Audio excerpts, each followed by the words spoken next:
Morning. Who pray tell may be with me? May I see who you may be?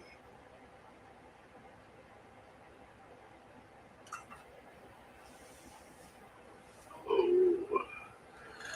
Oh.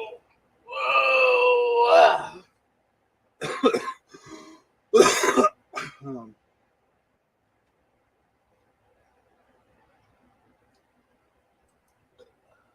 Hey, you.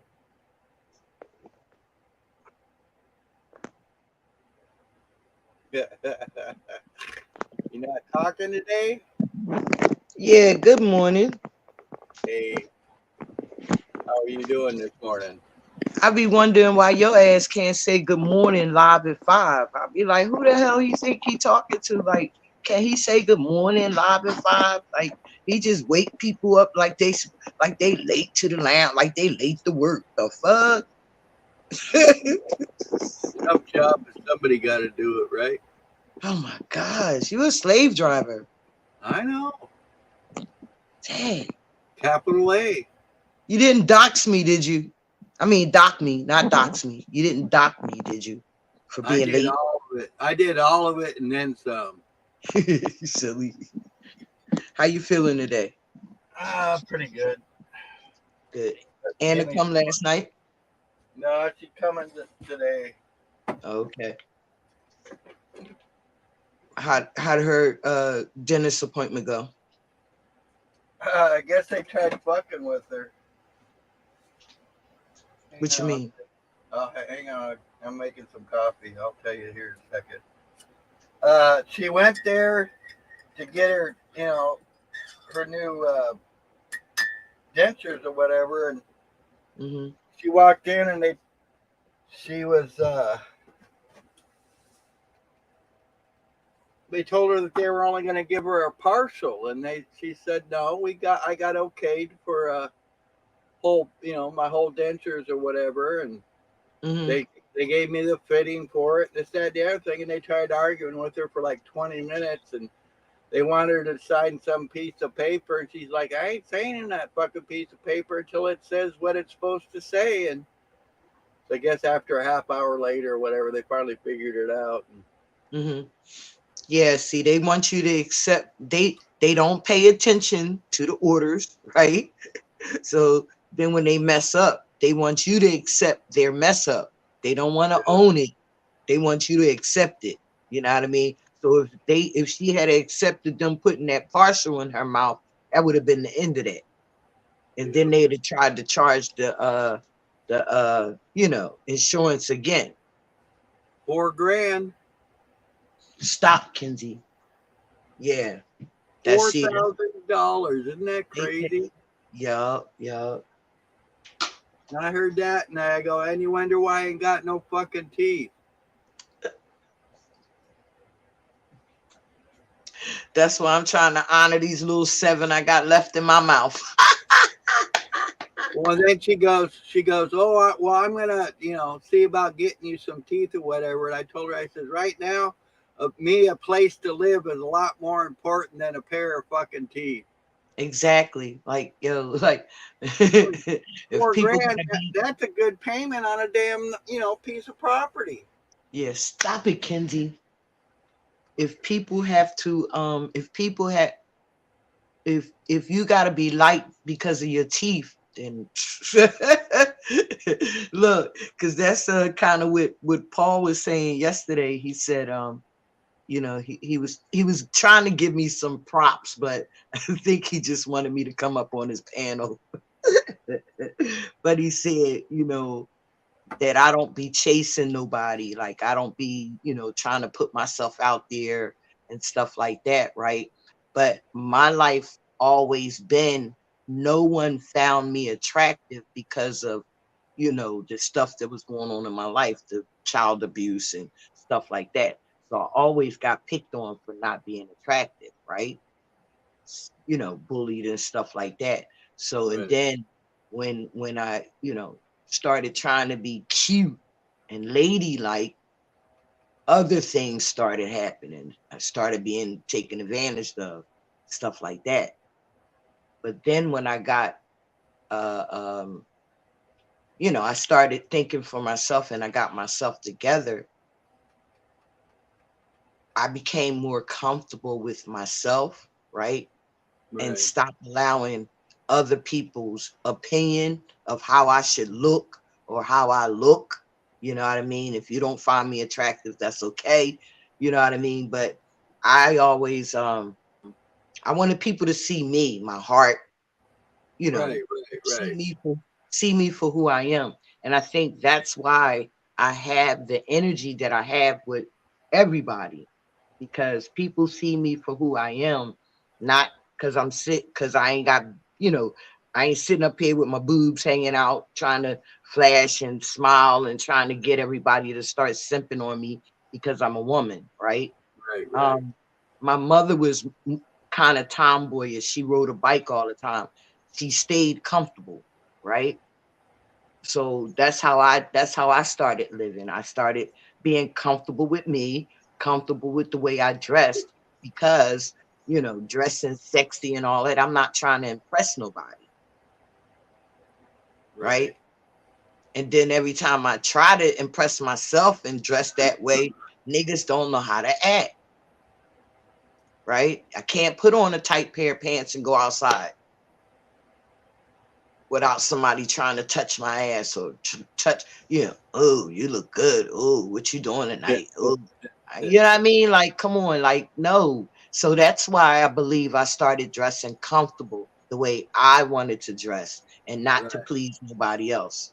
You know what I Right. mean? So, So she huh? went to that. She went to that dentist thing, and she had a doctor appointment to get her blood work done so she could, get her medicine or whatever. Mm-hmm. And because of the mess up at the denture place, Mm-hmm. she's supposed to be at her appointment 15 minutes early, Mm-hmm. to check in or whatever. Well, she gets there 5 minutes early, and the lady at the desk all like, "Well, you're gonna have to come back some other day because you're late." And she's all like, "Ma'am, I'm not late. I'm still 5 minutes early for my appointment." She's like, "Oh, it don't matter. You got to be 15 minutes early to check in." And she's like, "No, no, no, no." And she's all like, "So you're gonna tell me you're not gonna let me come here, so then I can't get my medicine, so I can get up in the fucking morning tomorrow." And Mm-hmm. she's all, "Wait, wait, wait, wait." So that took a fucking half an hour to figure out, and I guess the receptionist ended up getting in trouble by the head honcho, telling the receptionist she had a bad fucking attitude and she need to get it in check. she ain't. Mm-hmm. She's all like, she wasn't fucking late, and all this shit. So Mm-hmm. it just never ends. Yeah, it's people not knowing how to do their damn job. Man. Like she They said, she was the last person to be seen too. It wasn't like there was people waiting, after her or whatever, made them late or whatever. Oh, she was trying to look, Larry. It wasn't even about Anna. She was trying to get up out of there. Yeah, trying to go home. Yep, yep. Anna, she would have had to pull the paperwork. And sorry, buddy, she would have had to pull the paperwork and pull the file, and you know what I mean. Yep. Yeah, that would have been too much. She was ready to clock out, and that's sad that you would treat people like that. You know what I mean? Yeah. I'm here 5 minutes. I'm not late. You put that 15-minute stipulation on people. That's not right. It's Well, not then like the doctor. it's It's the old it's the old hurry up and wait thing. yeah. I was getting ready to hit that, right? It's you get there on time and you gotta wait for the doctor for an hour and a half. But Yeah. your appointment, you get there by that your appointment time, right? Yeah. Yeah. It don't matter if they're late. It only matters if you're late. Exactly. Just as long as you get there on time. That's due to the insurance. Yeah. They gotta rack up at least 4 hours. Fucking bullshit. And then we wonder why we're in such problems. No, I don't wonder. I don't even look. I keep telling y'all, I don't even stress about that shit no more, man. When I go to the doctor's office, I know what to expect now, right?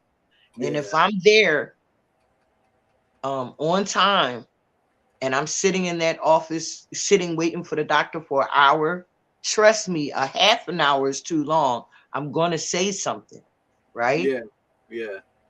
You know, because you can't make me sit in this room for 2 hours and you had a 10 o'clock appointment.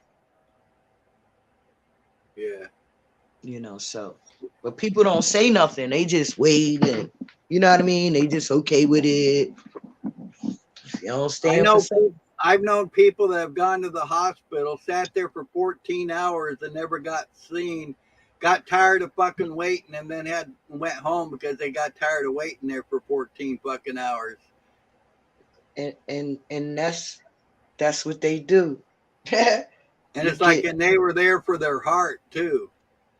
yeah, that's what they do, Larry. They What the you fuck?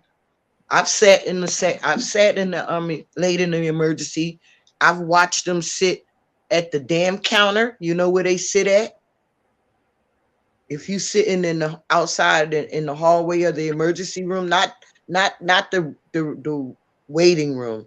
Right, right, I'm talking about when you go back behind the right, doors. right. Yeah, Larry, I laid there for 6 hours, maybe a little longer.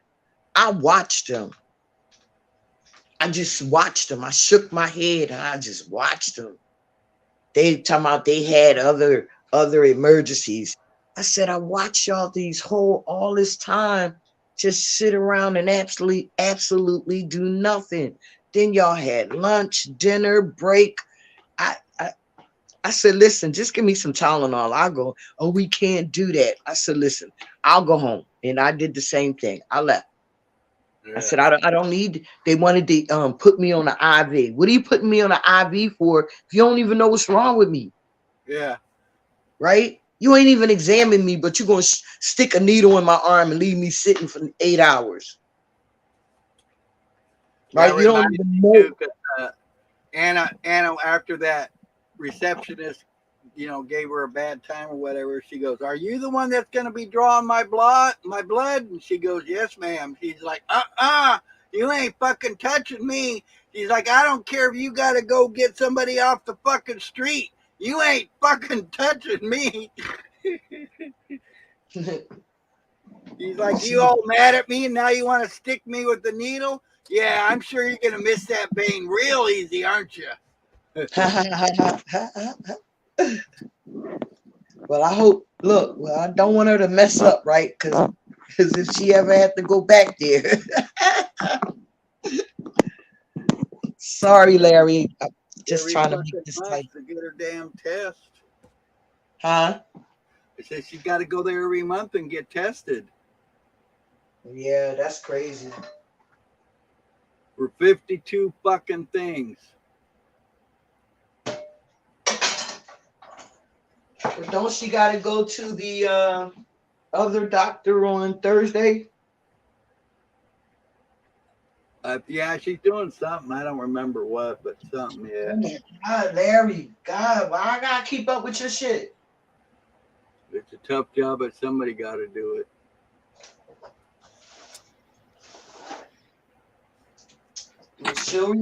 She'll remind you when she gets there. Oh yeah. Oh yeah, I know. Cause you're gonna tell her, you're gonna say, Sly said you had something to do. Sly said you had something to do on Thursday.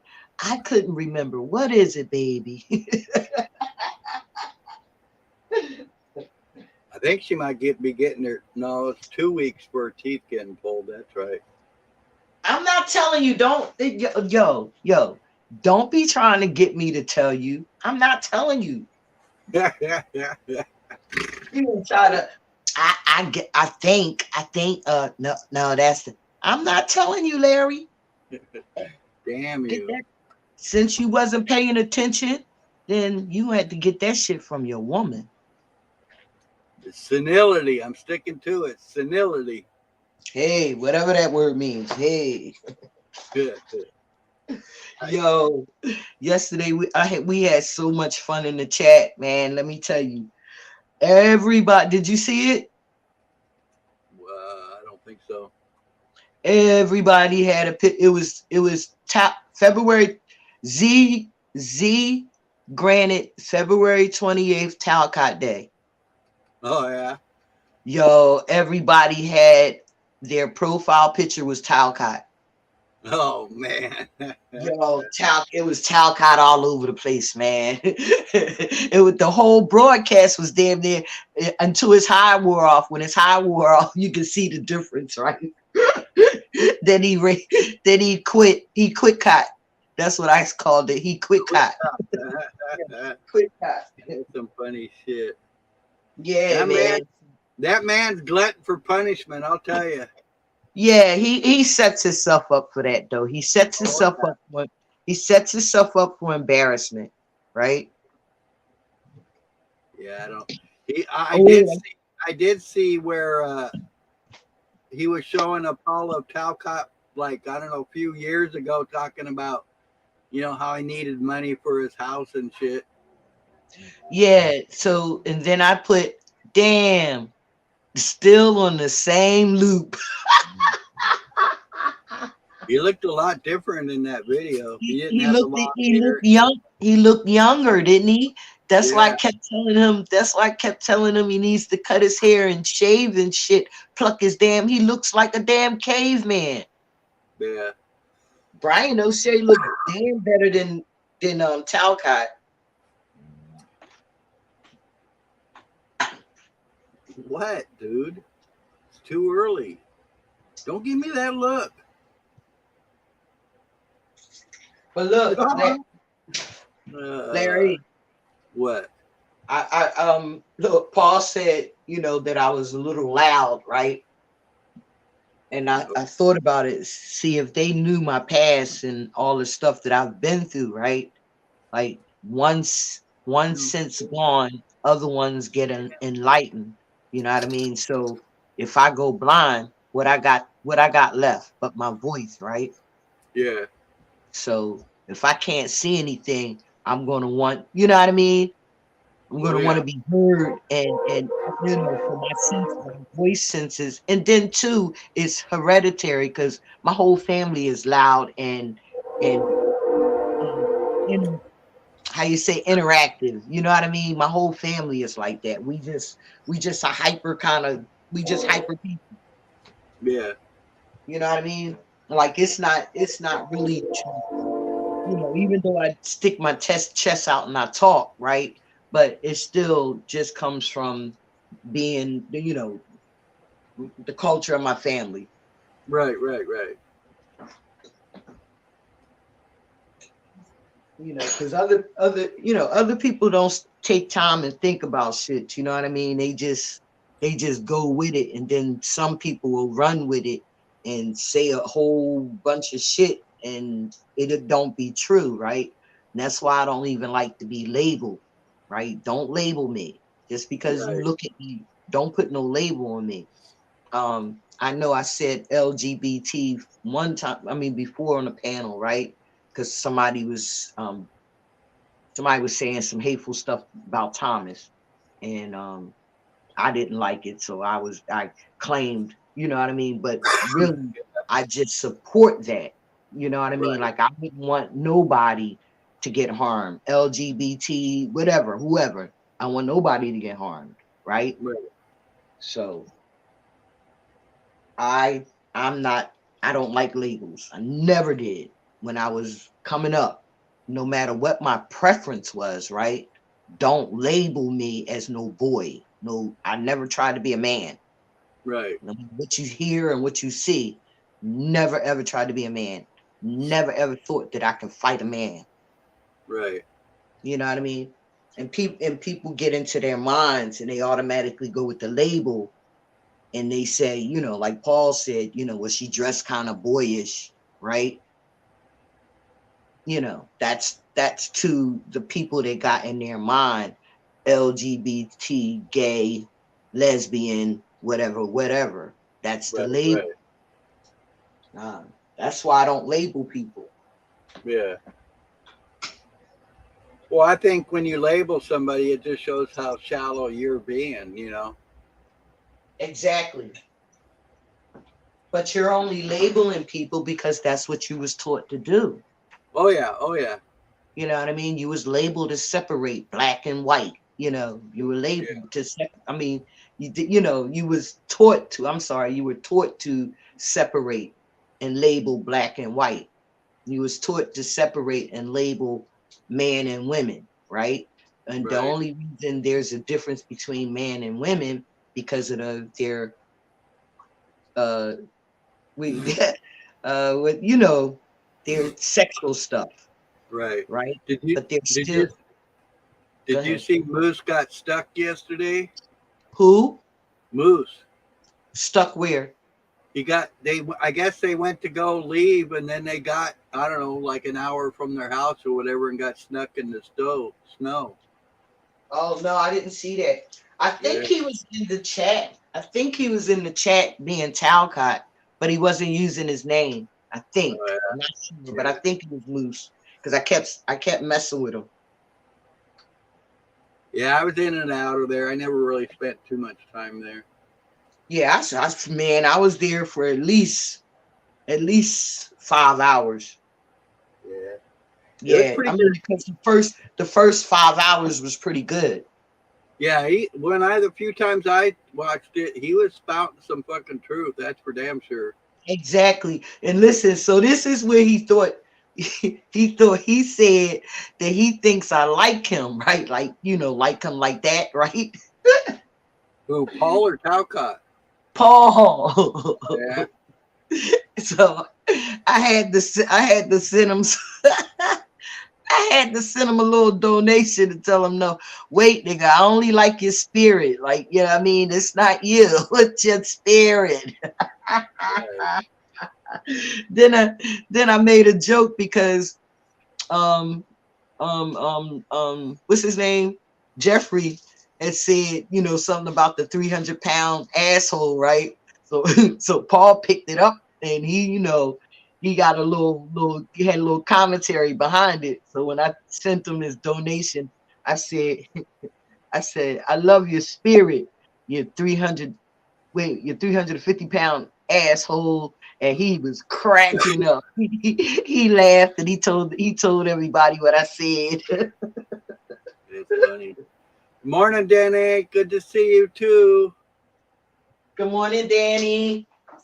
He Good says, Happy morning. rising, Larry and Sly. It's cold outside. Yes. So what I was saying about them senses, Larry, I don't mean to be too loud, really. I don't. I've never thought you've been too loud, I mean, we all get a little boisterous at times. Yeah. That's just And part of that's just part of being human, I think, because we get adamant about what we're talking about. We get that feeling, we get that thing inside of us, and it makes us get a little louder or whatever. mm-hmm. And Paul, and look, and I can't be mad at Paul, right? Because he get loud. You know what I mean? Oh yeah. I can't say, well, why he's saying I'm loud, he loud. Shit, we all, like you said, we all do it. Everybody get loud every now and then. But I own mine. Mine comes from being with part of my family culture. I'm just saying. Yeah. So I'm fixing my breakfast sandwich. What you gonna have today? None of your business, Larry. You ask too Okay. many damn personal questions. Damn you. No. Cause then I'll be then it's like people like you, like I gotta be careful with. I don't know what kind of fetishes you might have. Oh. And you be asking what I'm eating every day, and you I might got have you name what? there ain't a fetish I don't have. So how's that? See, that's what I'm talking about, man. I'm just saying. I'm not only trying to protect me, I'm trying to protect you too. I'm a freakazoid. Yo, see? And I might not want to be a part of that, Larry. I'm just saying. Damn you. Woo-hoo. So, how you doing today, Danny? I think I'm gonna do more talking to you this morning. I'm gonna let Larry off the hook today. You know I love you, Larry, but I just want you to be quiet sometime. Only takes so much of the dirty Larry, huh? No, it's not that I can't take it, right? We already know you, dirty Larry, right? I'm just trying to protect that ass and make sure you get what you need tonight. And it's not a fight. That's all I'm saying. Are you with me? Oh yeah, I hear what you're saying. That's what I'm saying, man. I want you to be able to, I don't want you to have no arguments first, is what I'm saying, okay? I really,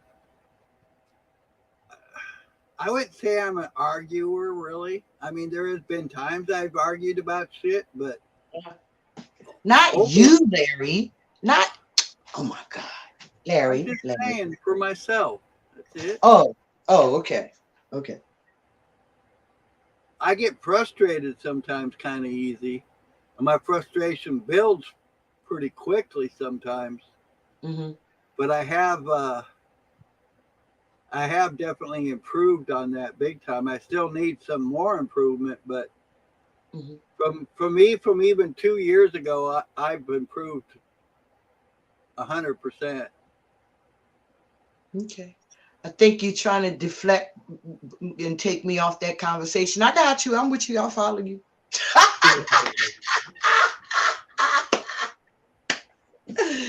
Oh shit. I'm with you. You with me? Oh yeah. All right, I got you. So you got a clean shirt on today. Yep. I did it Me just too. for you. Me Just too. you. See, Yeah, I just see for that. you. See, me too. Just for you. I ain't got the dirty white robe on, okay? God. A show on Discovery. They used to work on like did you send did you I think pretty sure I did. All right, it'd be nice to boss, if you like say good morning live at 5. All right, damn it. All right.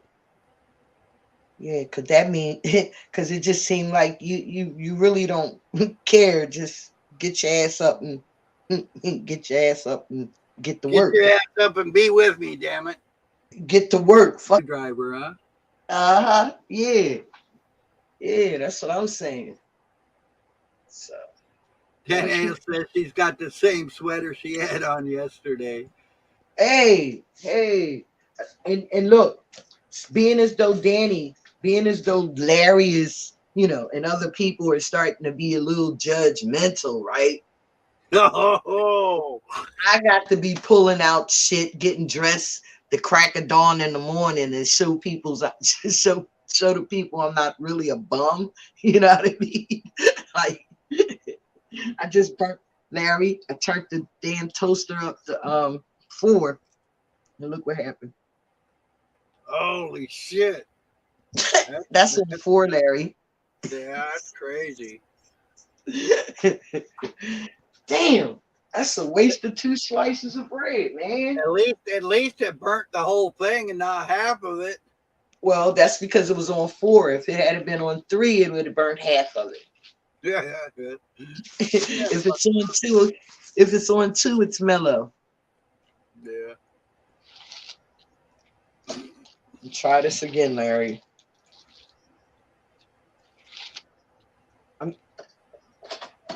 I'm leaving the house today, just in case you want to ask me what do I have planned today. I'm sorry, you hear me? Yeah, but the only problem with that is then I'd want to know what the fuck you're doing. Can I finish? I'm letting you know so you won't be asking me my damn business about what I got planned. Yeah. Same time you're leaving me hanging. Oh my God. Can't nobody we got stuff to do, Larry. Ain't nobody got time to be sitting up here with you all day long. No, I meant you're only telling me half the story. You see, you're telling me you're gonna go do something, but you're not telling me what you're gonna do. So you're leaving me Cause hanging. it's not, cause it's none of your damn business, Larry. Inquiring minds need to know. Damn you! Oh, gosh, people. That's what I even told them in the chat, right? I said, I only tell people, oh, because, yeah, I was agreeing with somebody. And I said, I only tell people what I want them to know. You know what I mean? I ain't got to be all up in my business in these YouTube streets.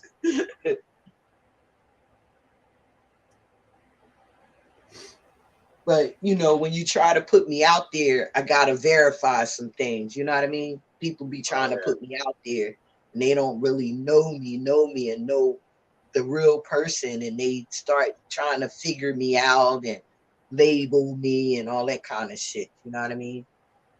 I'm sorry that I'm a little rough around the edges, but I'm happy. That's all that matters. You know what I mean, Larry? If people hadn't messed it up, right? Maybe I would be hot and sexy. But everybody messed it up for me. You know, starting it when I was very young. You know what I mean? So now I'm just being me. You don't like it? Hey.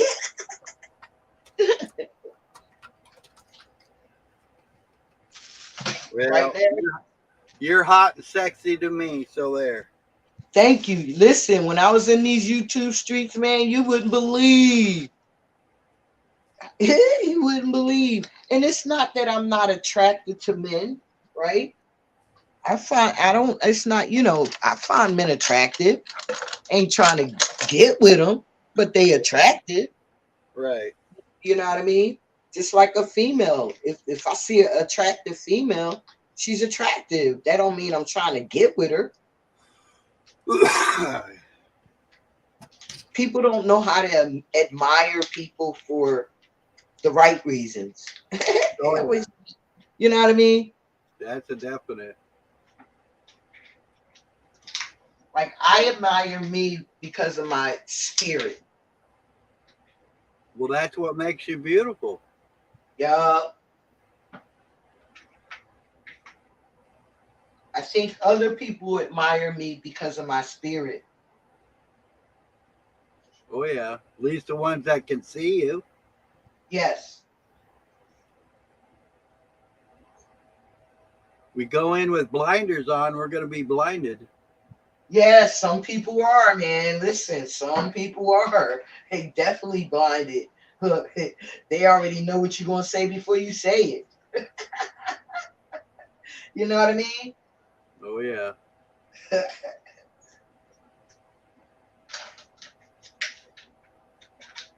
And I was thinking, I said, now I see why you can't, you're not, if you agree with somebody in these YouTube streets, right?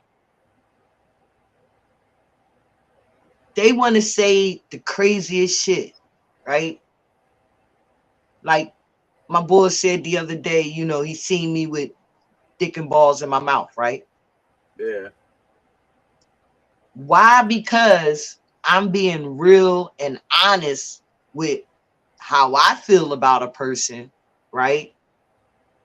That's how you see it.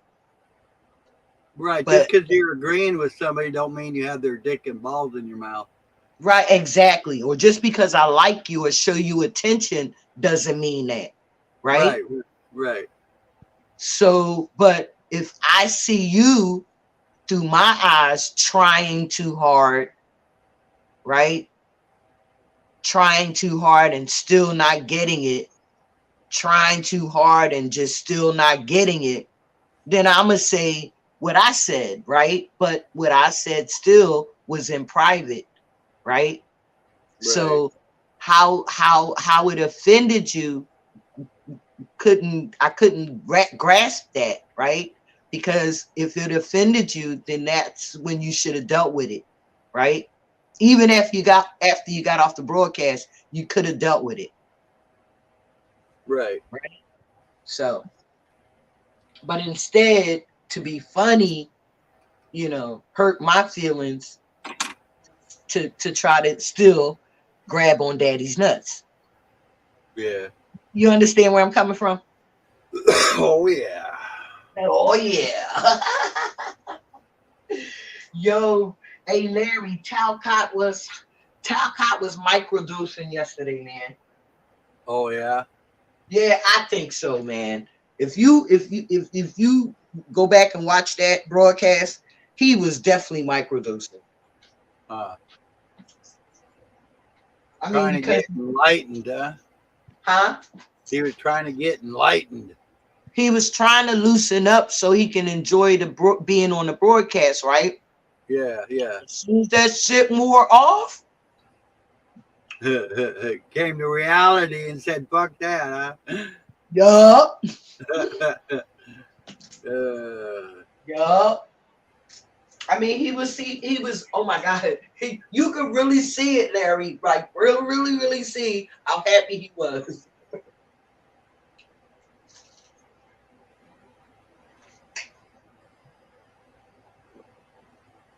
Yeah, after seeing that video yesterday, now I'm really wondering how long has he fucking not paid his goddamn rent or mortgage or whatever the fuck it is.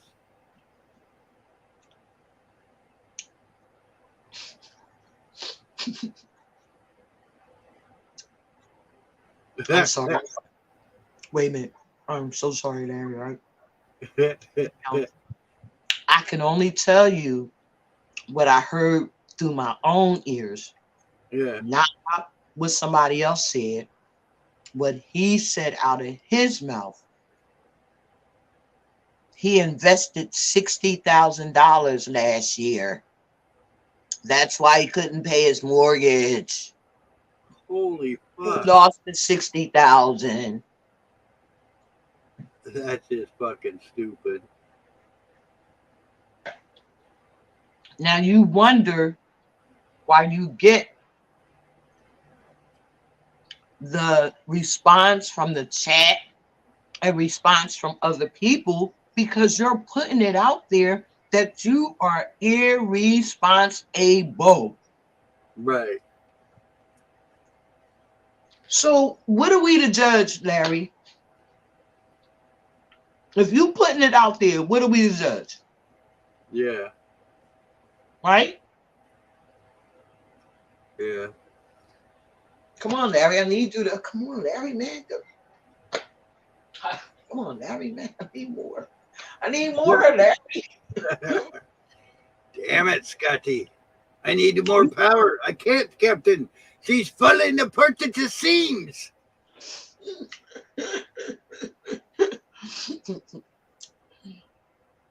Well, we need you to go get the shot of that, get the hits of that, get the hit of that Dabsy. We need you to get the hit of that Dabsy and get with it, man. You Get with really it. need to get with it. Huh? Okay. I, I, Huh? I get with it, man. Get with it, man. Get with it, Because man. I can't get jiggy with your shit. I cannot get jiggy with your shit. I have raspberry slurpee. He gonna make me be Scrappy Doo and start barking at your ass.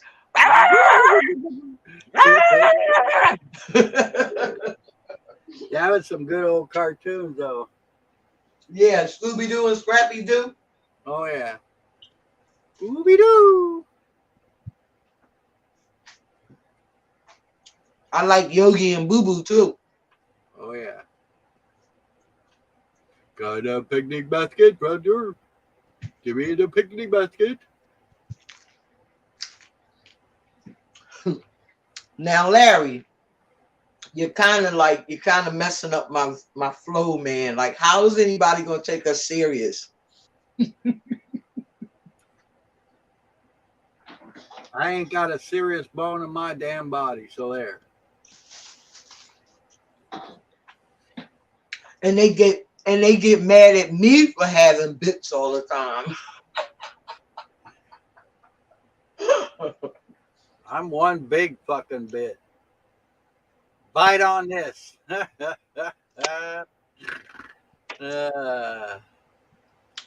what I'm saying, Larry. Got the all meal deal right here going on. Yes, for sure. That's what I tell Anna all the time. I got the full meal deal going on right here. It's an all day sucker. You come on and chomp on it.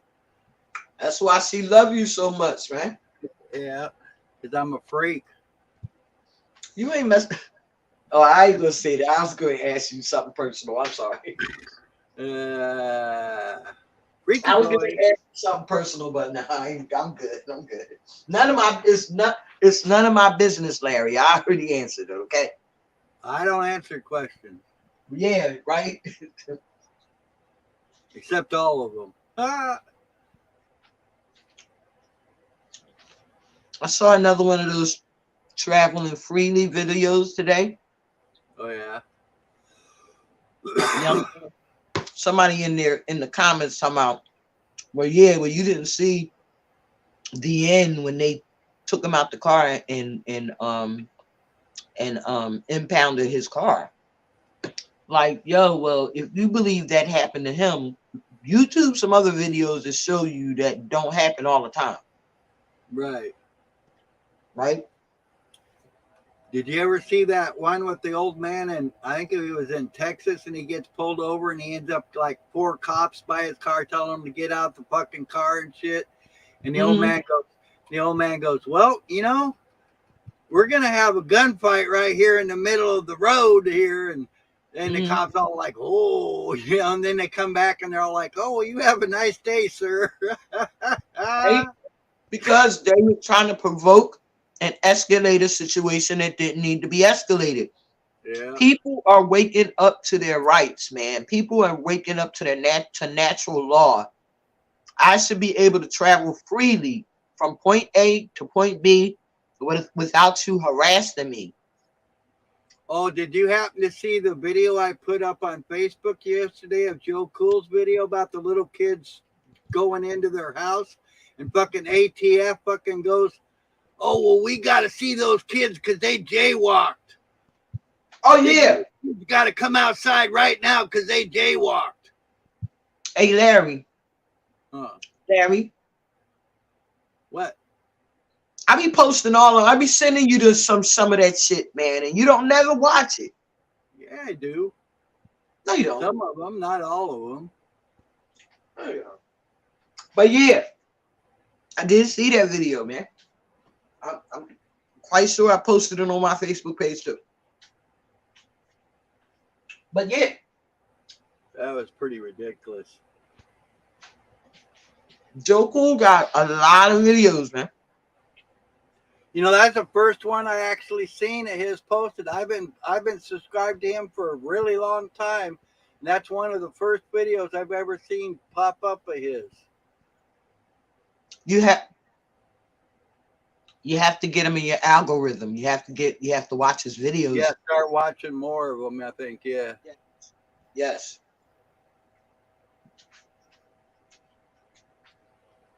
Like NC Tyrant Hunter.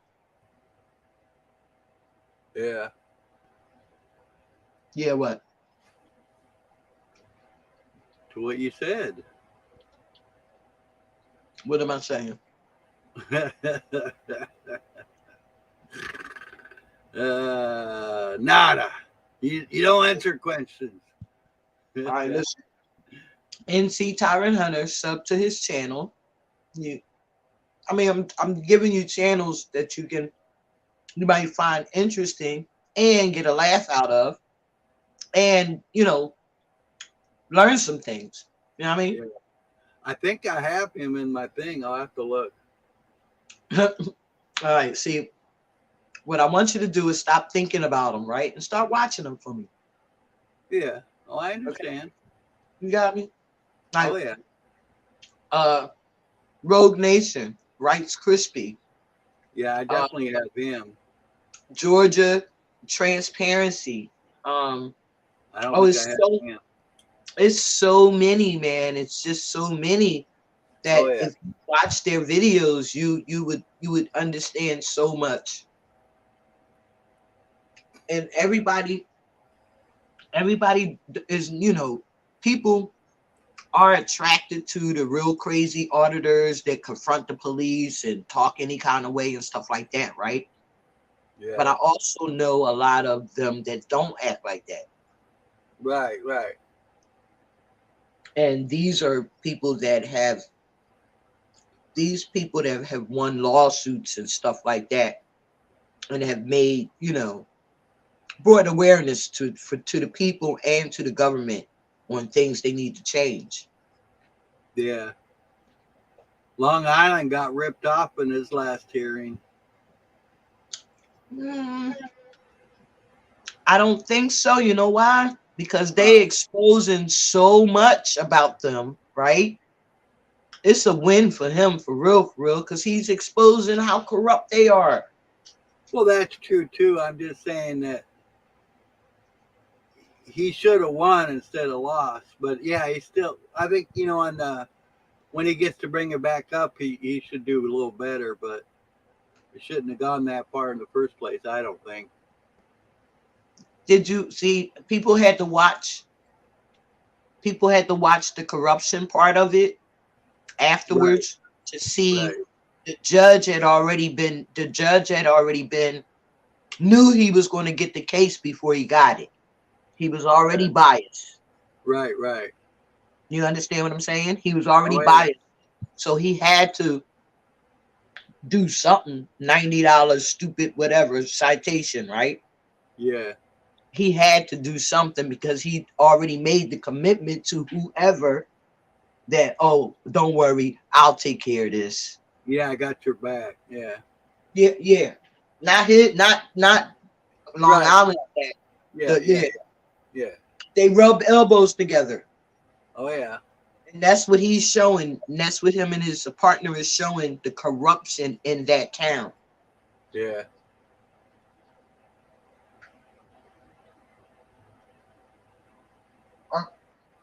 I really like his demeanor though. Mm-hmm. But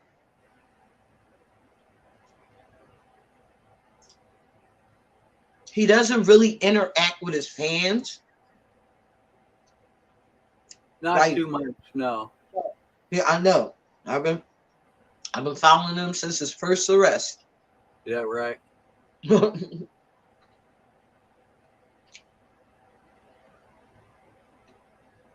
Tried to let him, start watching his stuff again, but he still has that. He doesn't know how to interact with his fans or in his comments.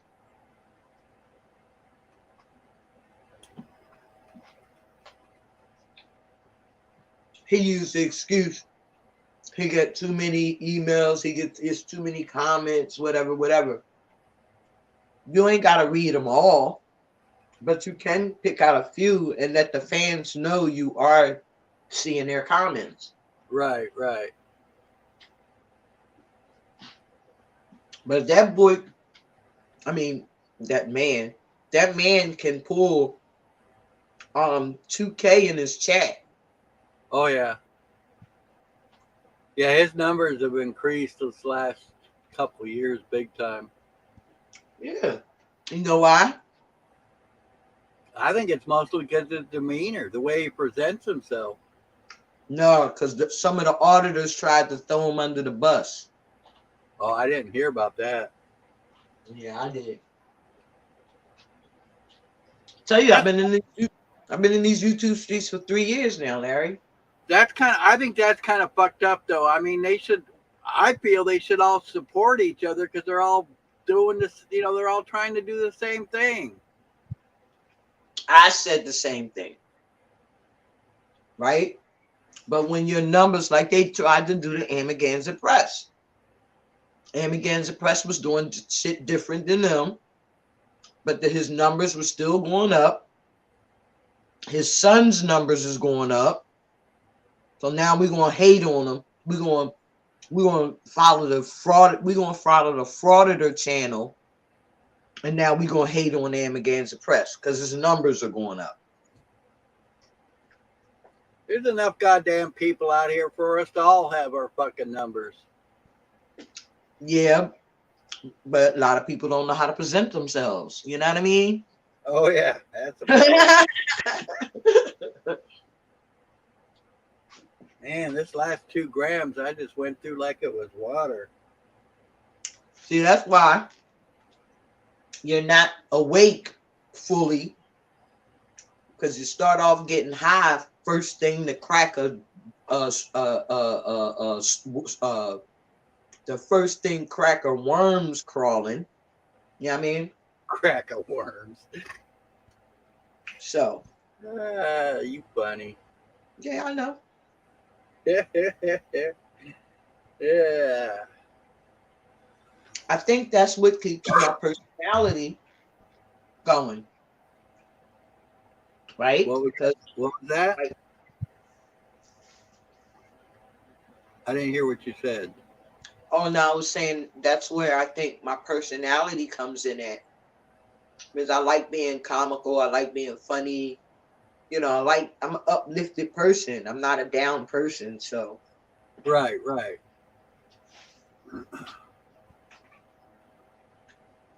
Well, plus I think your whole, I mean, your aura. If you're in a down or dump aura, you're gonna have a down or dump day. If you got a cheerful, enlightened, bright, sunny type attitude, you're gonna have the same kind of day, or maybe even week or whatever. I really believe the negativity attracts negativity, and if you let it in, it's gonna swoop in real quick. exactly, Larry. That's my motto. Every single day, God puts me to sleep and wakes me up in the morning. I be so grateful about being alive, right? Why am I going to turn my back on God?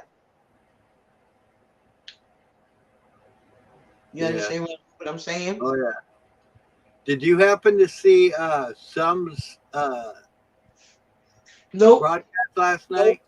nope. He was reading from this new version of the Bible and how all these words have been changed and shit in the Bible. Um, I believe the Bible was written to people's understanding. Well, I think the reason it's getting changed is because they're making it fit the narrative. Right. Oh, and they want to put fear, they want to keep the fear in the new set of slaves. Yeah. Well, in this damn Bible he was reading last night, it was talking about how men laying with men and women grinding up against each other and all. And I'm like, what the hell? That's the new Bible? Yeah. Yeah. See, they trying to push the hate in a Bible. You hear me? That's Ain't what I that said. some shit? They're making it fit the narrative. So they're. Yup. Yup. Yup. So your kids can read it and learn that stuff. Yeah. Your kids are going to read it and learn to be hateful and mean, right?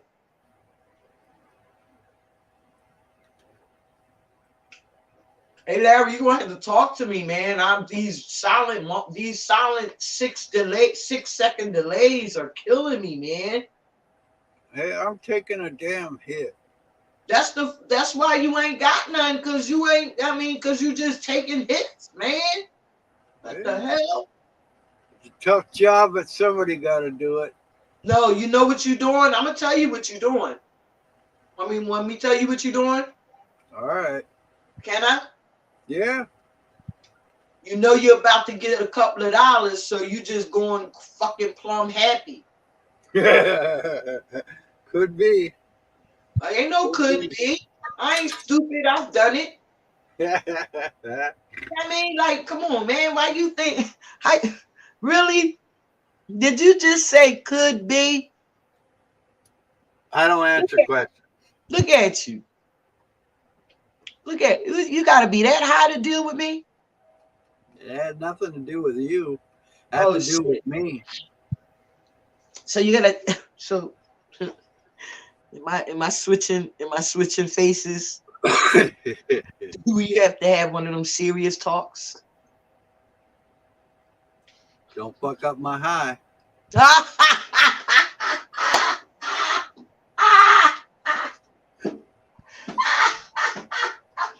Yo, I'm teaching your ass too damn much, yo. I'm teaching you too damn much.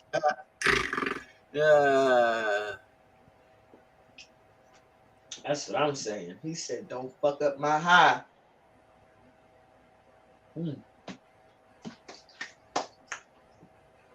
I figure if it's good for the goose, it's good for the gander, right? Yeah. Ain't no gooses over here, nigga. Don't even try that shit. See, at least I got Danny on my side. She says, "Hit it, Larry, hit it." Danny. That nigga still got 24 hours in a wake up before he can get some more, okay? Actually, 2 more days. I get it on the 3rd. Bro, 24 hours and a wake up, Larry. Oh, right. Right? I guess so. 12 midnight of Wednesday. Actually, right? 10 o'clock. Even better. 10 a.m. I mean 10 p.m. Yeah. So it's less than 24 hours and a wake up. There you go. It's 24 hours. Right, be that way. Fine. 24 hours and 24. Wait, 24 minus. Wait, 24. 48 minus 2. 46 hours. Yup. Get it tomorrow at 10 o'clock at night. So that'd be 24 and about 34 hours or something like that.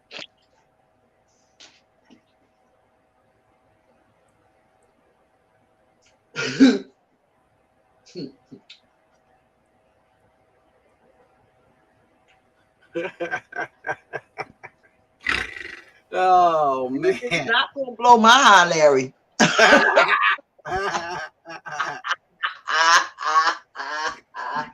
Oh, shit. I'm not going to be trying to do your math, okay? Damn you. Thought I had you, too. You did. Trying to get me to try to figure that shit out. I was like, yo, he's trying to blow my high. And I ain't even high yet. See? Hey, Manel. How you doing today, girl? Good to see you. Hi, Manel Delay.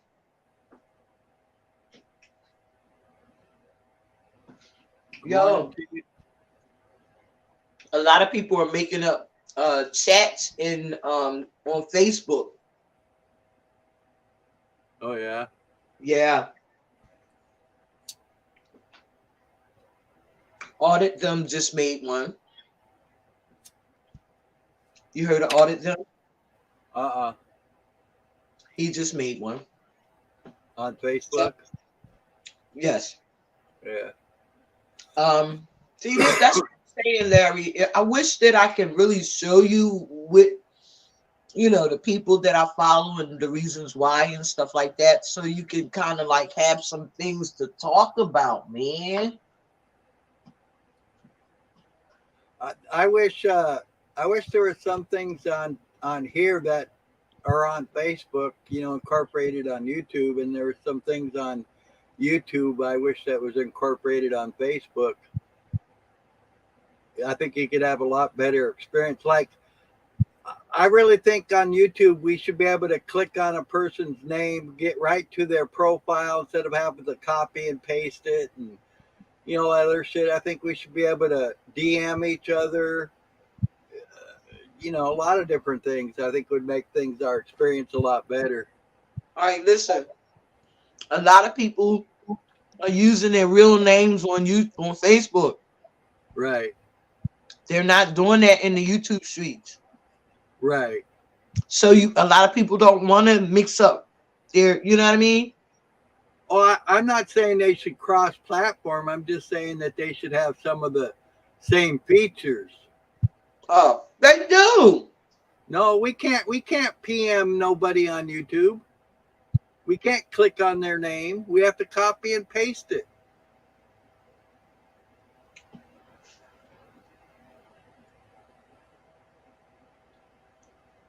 Wait a minute. Hold on. I'm lost. Come on, man. I'm lost. I said. Okay. Let's say we got Danny in my room, right? I can't just Right. click on her name and go right to her profile on YouTube or StreamYard. I have to copy and paste her name, put it in search, and then hit search to be able to come up to her profile. All right. So on my computer, if Danny's in my chat and I click on Danny's name will come up. And then, all right, so Danny name would come up. What else is on that list?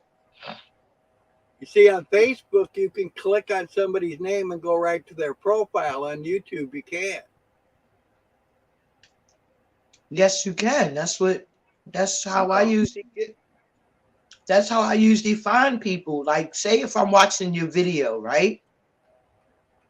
I click on the go when you watching the video, you scroll up where it says like and all of that, right? Then all the way over, you click you click on what I don't know, go to channel. All the way over is go to channel.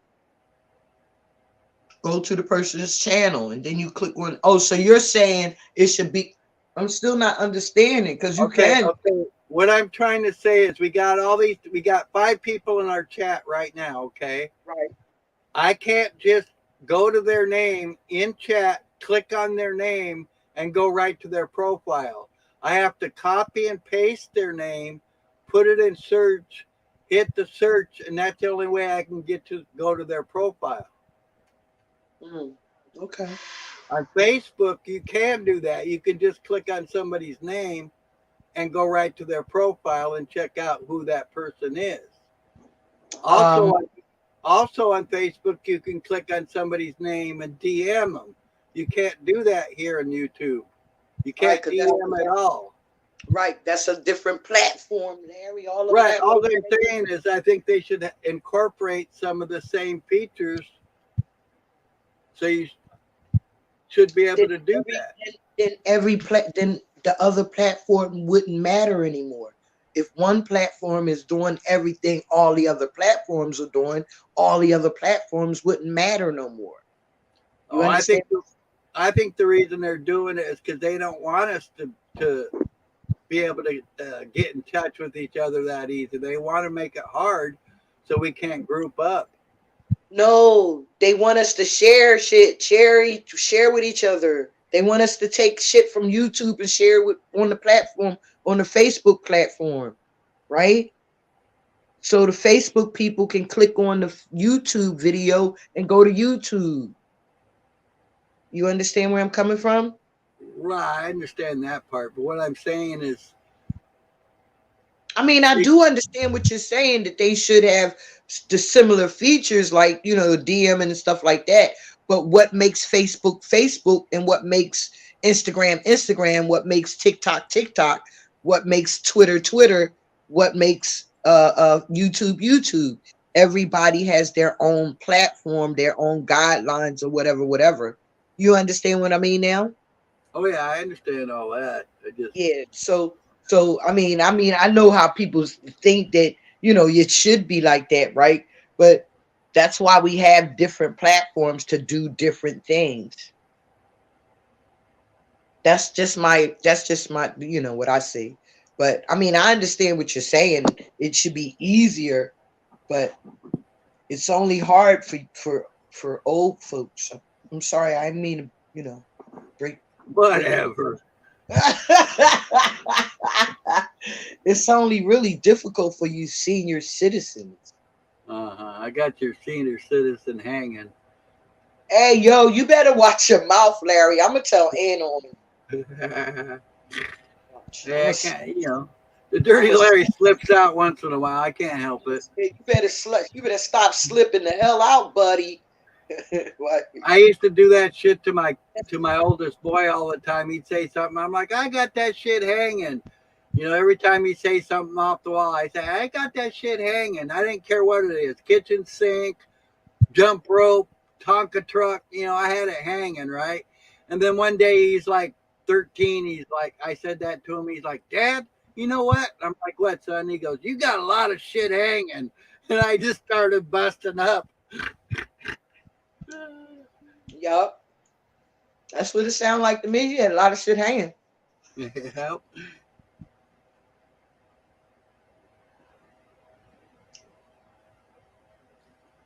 Moose got kicked out of his own stream. That's some funny shit. I'm getting ready to let go of my slave phone. Is that right? Yeah, man. I can't deal with it. I done paid all these years. I done paid these corporations, right, for cell phone service. Then I wanted to get my little free time back, and they can't give it to me. I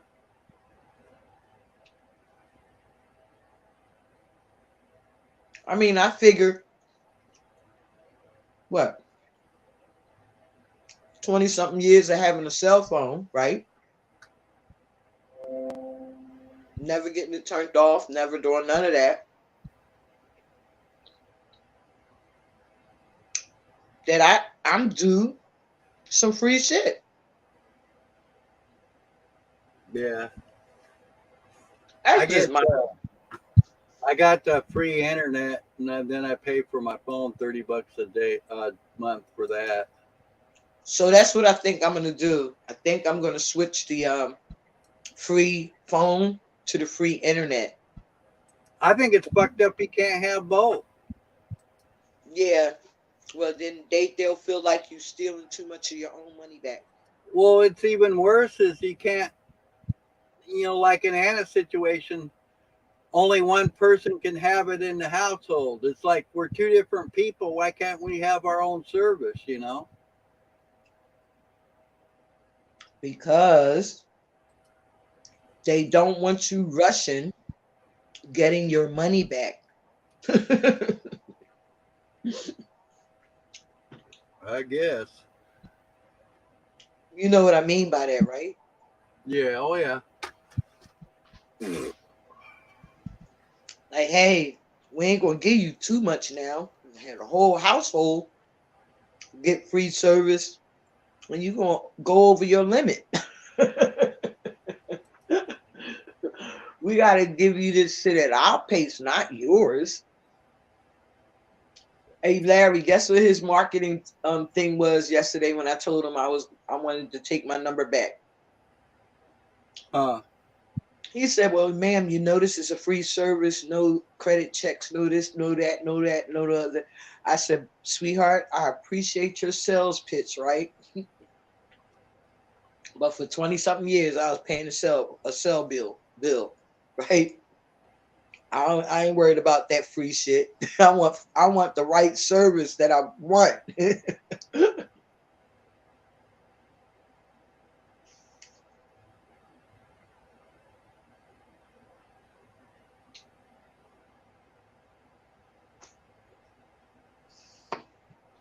Can I get somebody up here that's going to talk to me, please? I'm talking to you. No, you. Oh my God, we just sat here for 20 minutes. You ain't said a word. Oh, okay.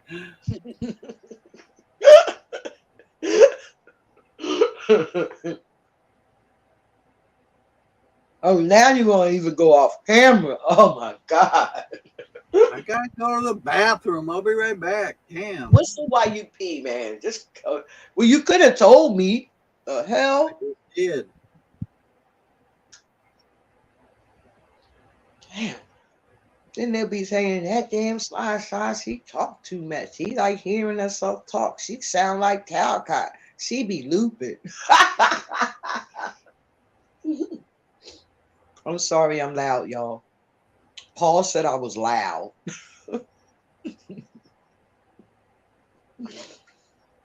Ain't nobody louder than Paul. That's all I'm gonna say. Oh my gosh. But look, if you tell people you love them, right, it don't always necessarily mean they like you like that. Like, I mean, like I don't like the YouTube streets people like that. Like, if I tell you I love you, it mean I'm trying to get with you. Yeah. No. Oh, you're back. Did you wash your hands? Oh, I'm sorry. I ain't. That is none of my business. Wait, what are you doing? Is you still peeing? You talking to me while you peeing, man? Don't do that.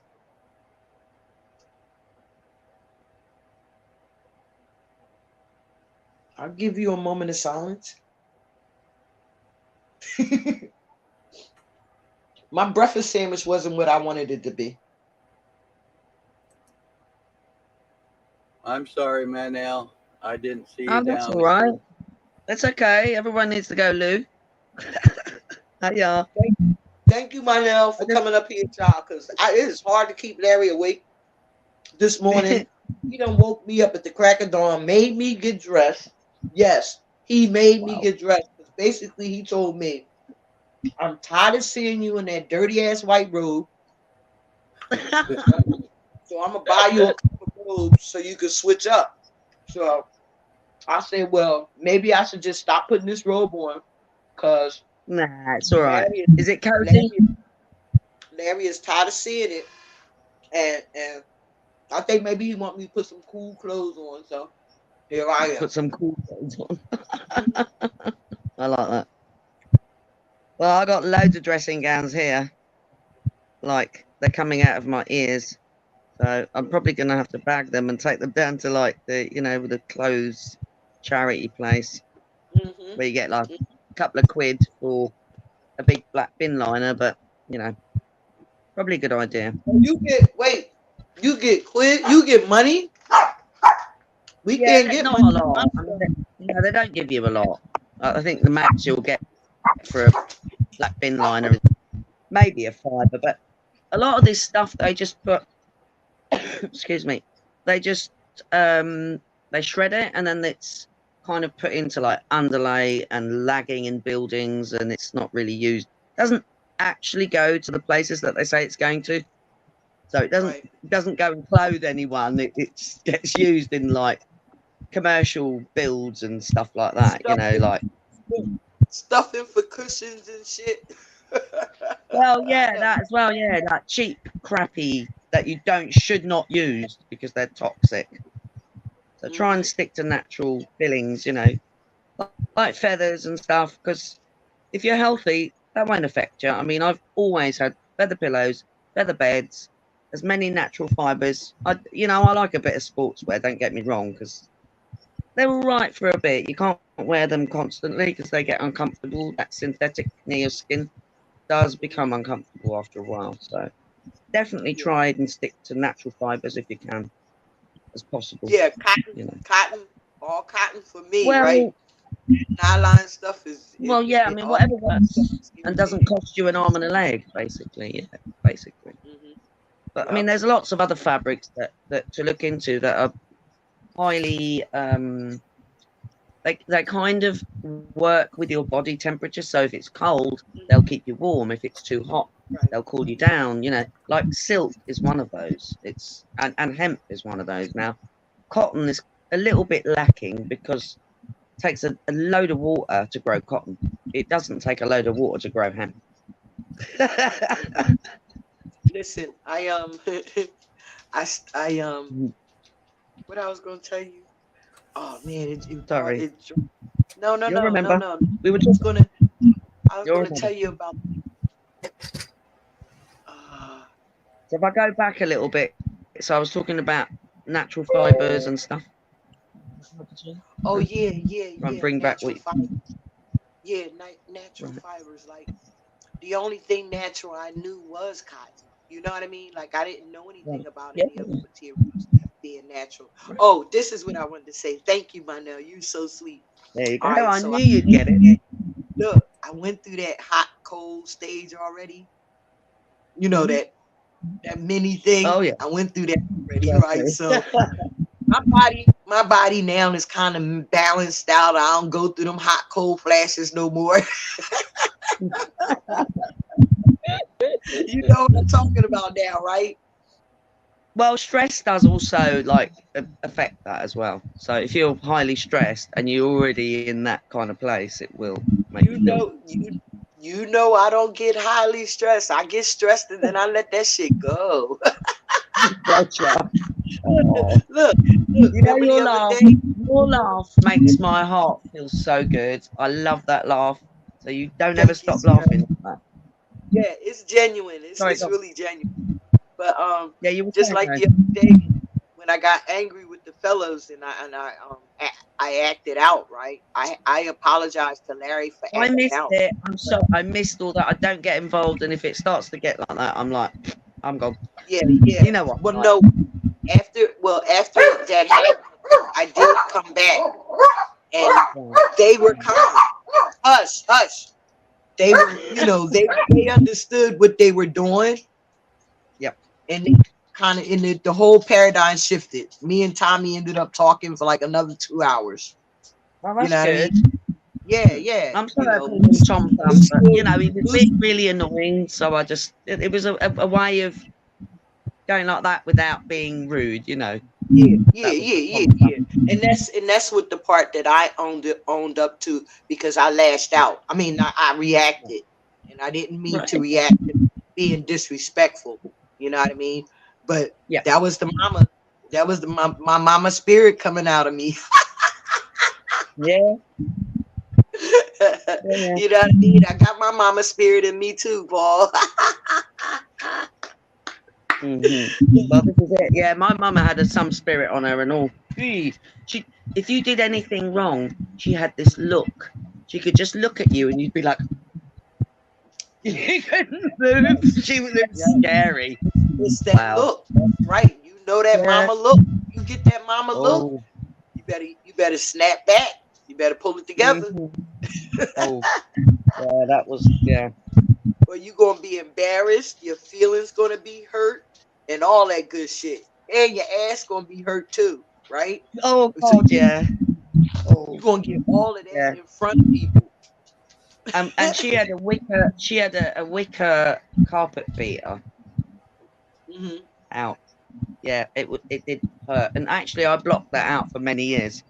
I'd forgotten all about it. And it was a few years ago, my sister and I were having a conversation, and she said, she used to batter you with that thing. How can you not remember? And I said, I don't know. Just there was a blockage. But now I remember. And I remember really badly. Yeah, And I and don't want to remember her like that. Do you know what I mean? yeah, you're right because like when I first stopped using, I had to remember all those things to deal with them and be able to let them go, right? So that's what I did. So now is that's why like I don't really like hearing talking about it too much now. It's because I already handled it, I already dealt with it, I already got it out, already let it go. Like I don't want to dwell on it because it's not going to do anything but keep me down. It's not going to do anything but make me stay depressed. And them Mm, doctors, they didn't help. Them therapists, they didn't help. They wanted you to no. keep talking about the shit and then look and then Yeah. put you on some medication and say something wrong with you. Right. See, that was the thing, right? I mean, after I got attacked and that and all that stuff, I mean, she was lovely. They gave me this little woman as as a psychologist to help me deal with it. Well, all I really needed was my friends and family, even though my family had kind of caused it. If I'd have had that dog with me that night, none of that would have happened. The guy wouldn't have come near me. But so I've gotten over that hurdle. I've let that go. But this system, and this system's been around for a really long time. I mean, this was the 80s, and they wanted to give me all this psychological help. Yeah, I don't think so. Because she'd never experienced anything like that. So how is she going to give you psychological help if she ain't gone through anything like that? And then they just harp on it, like you said. They just bring it back and bring it back. And so you never actually deal with it. So I think I visited her about 3 times. And then I just said, look, no disrespect. And I spoke to the social service and I said, this isn't helping me. And I did then just, just ignored them, basically. This was before the time of mobile phones, so it was easier to ignore them. But yeah, and they do this now even, and it's probably worse now than it was even in the 80s, because now the farmers really pushed on the younger ones, well, on everyone, irrelevant of age, but Yeah. the ones that get hurt when they're young and then are trying to deal with that kind of stuff. Oh, Yeah. Tobin, get up there. Hey, hang on a minute. He's just stolen some food, you little monkey. Sorry, my cat's stealing food. He's like Garfield. He'll just pull it. It's not even open, but it would have been if I hadn't gotten it off him. Monkey. Seriously, look. Like, he knows where the food is, even though it's totally sealed. Yeah. No, you can't have it. He's not hungry though. He's had food. He's just being a monkey. Yeah, he know it belonged to him. That's what he doing. he claiming his shit. Yeah. Oh, there's meant because he's got to be in the room with me because of the way things are. If I leave anything, I'm sorry. Go ahead. Pardon? No, I apologize. Go ahead. It's that delay. Oh, it's probably my signal. And it's okay. It's not too bad. Yeah, but he'll literally, if I leave anything, if there's like even a wrapper that's got anything slightly foody on it, he'll start biting it. And it's like, there's nothing, you can't get anything from that. Look, so I have to remove everything that's food related to him. Yeah. Otherwise, he'll just like. That package. Sorry, he was just making sure you didn't put it in your pocketbook by accident. He was making sure. Yeah, no, he's not. He's really clever. He really is kind of like and he's become worse since he was at that vet's because they gave him methadone, and I swear they fried his brain. He's not the same cat.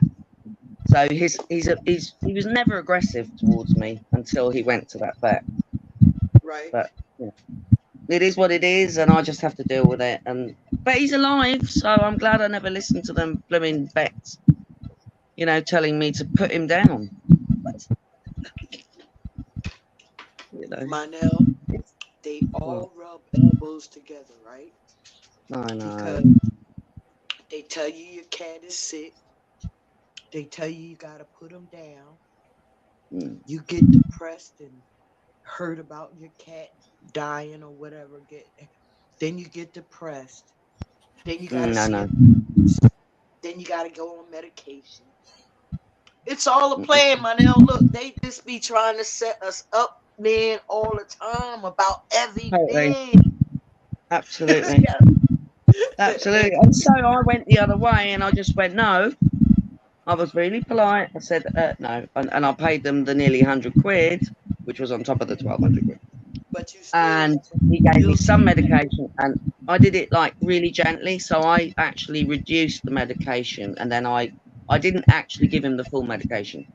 Eventually, I just phased it out, and then I started giving him L-tryptophan, glucosamine, and then it's a pet de-stressor, which has got cysteine in it and stuff like that. Good, really important stuff that they need. He's fine. He's a bit more aggressive, but he ain't leaking anymore. He's got good appetite, peeing fine in his loo. That's it. So I'm glad I didn't. I'm worried about this little dog here. I think he has a bad tooth. I think he has a toothache. So I'm waiting on that earth stuff, Larry. Diatomaceous earth. Yeah. Yep. You can get it in tubs quite inexpensively. I have to go. I've got a tub. in my It's car. on I its will way. It's on its way. I later already, on. Oh, excellent. yeah, I already But ordered it. this is good for all of us, by the way. It's really I good know for that's us. what Danny said. That's what Danny said. You can take it as well, not just That's the what animal. Danny said. Yup. Right. I got me some Yep. black seed oil pills too, for me. Ooh. Then Oh, I got good. some liquid. I got some liquid for the dogs. Excellent. This Yeah. is good. So go the natural way. I mean, there's so many different things. Then nature is our healer. It's here for a reason. I'm not religious, but come on. Only have to look and see the properties of plants that they call weeds and spray horrible stuff on. And they're the things that we should be actually ingesting. Yeah. Yeah. Well, you know why we ingest the stuff that we ingest.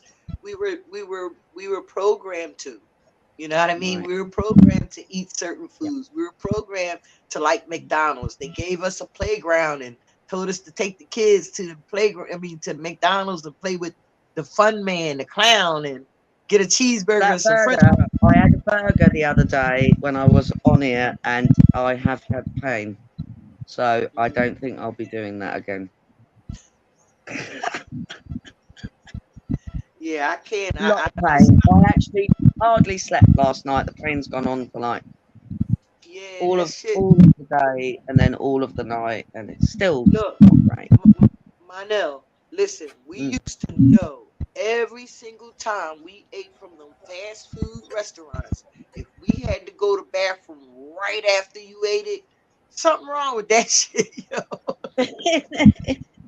Well, no, mine has the opposite effect. It's like I can't go, Oh, so okay. it's like it's horrible, and then I just get extreme pain. And I've had this since I was really small, so I realised as much as I love pizza, Have couldn't you had eat a it. colonoscopy? Can't really. Sorry. Have you had a colonoscopy?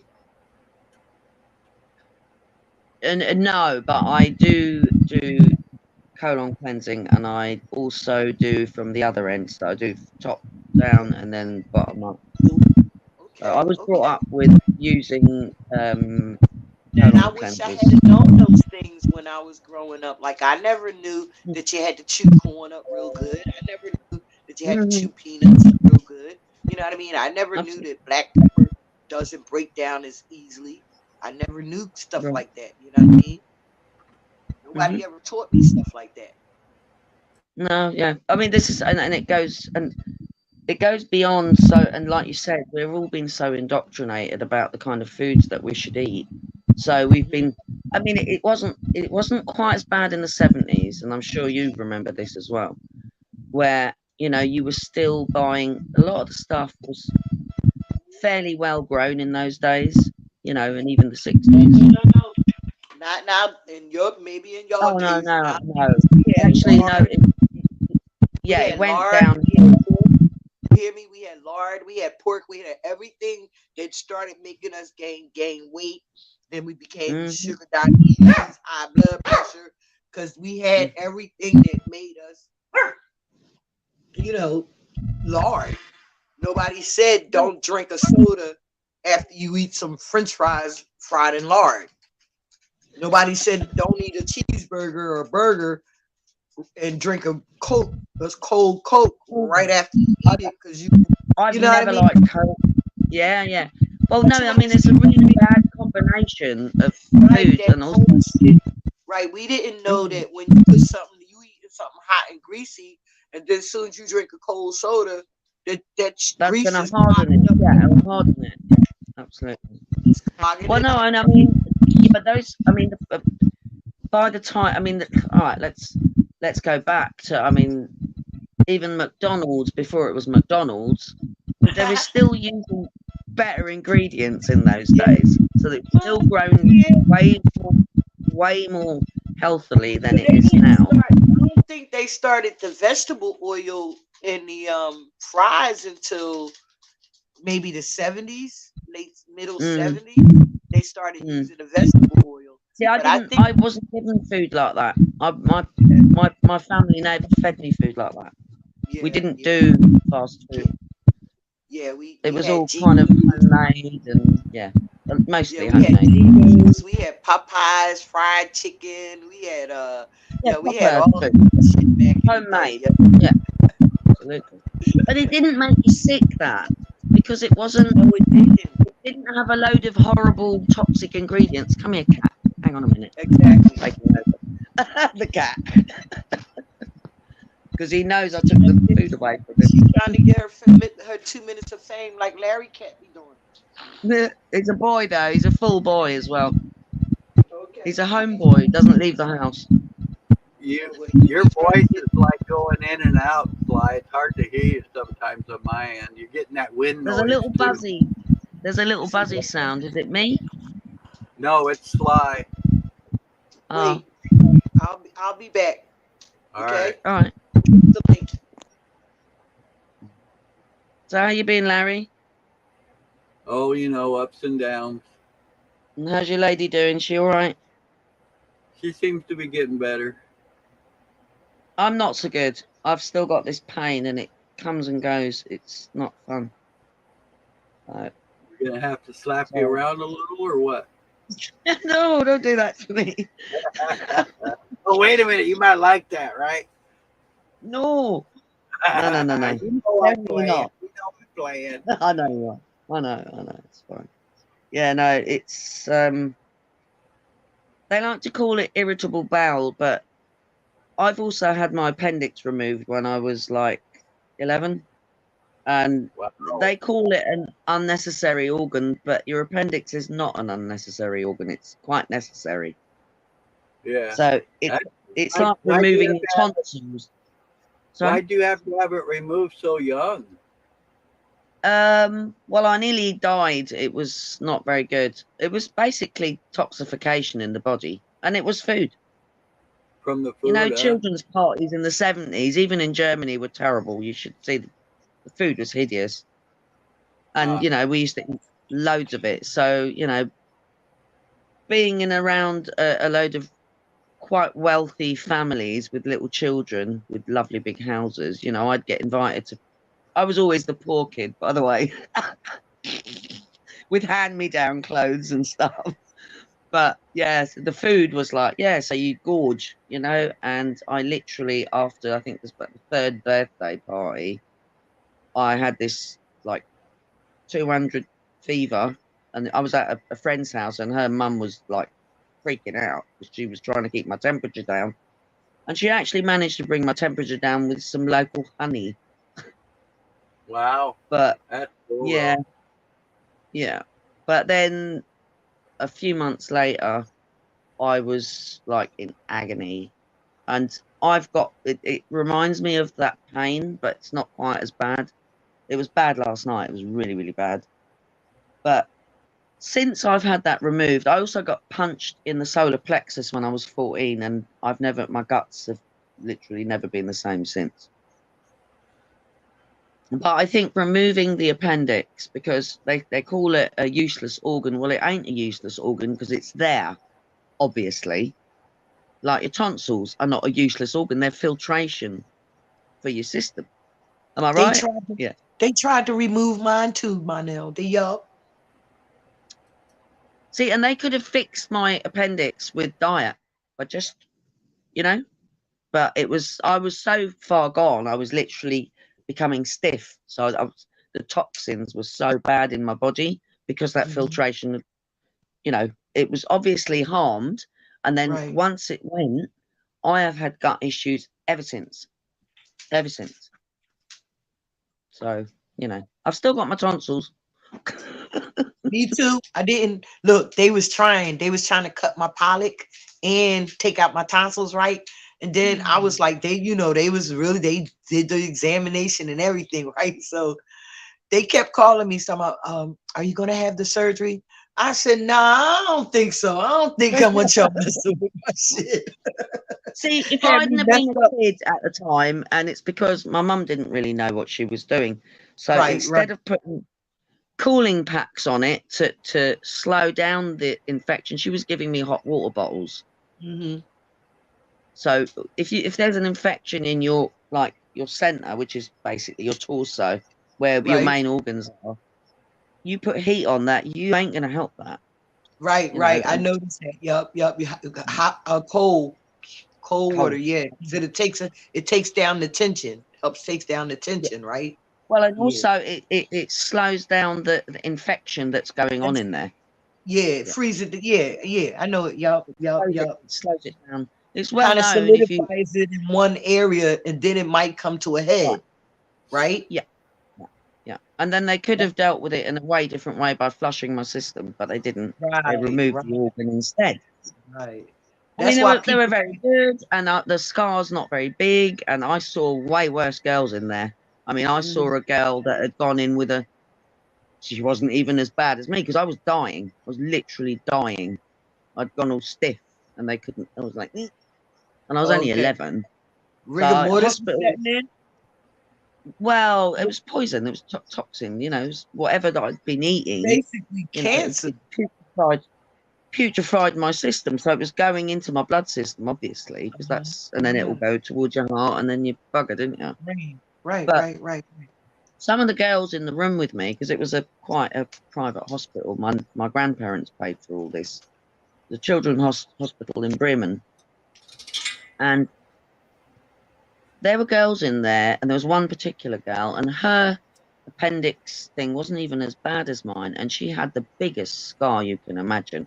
It was almost from down at her where you pee up past her belly button. It was huge, and we all us girls had these tubes. So we've got a secondary incision next to where they removed the organ, where they pushed this rubber tube and they would come in and have these syringes and draw out this shit out of us. It was horrible. And this is why I will never take another injection in my life.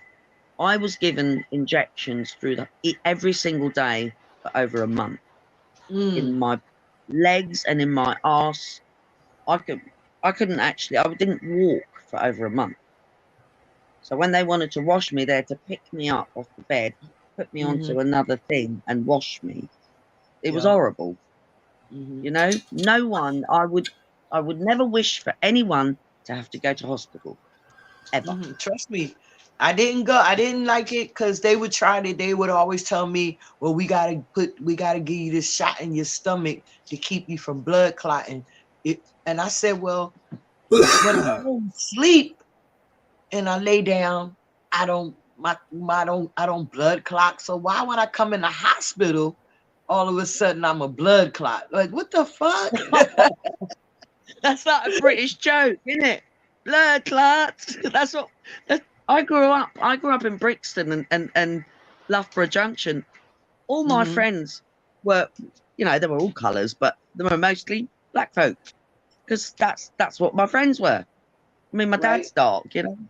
It didn't matter. My mum was white, you know. But the joke is, you know, there's a.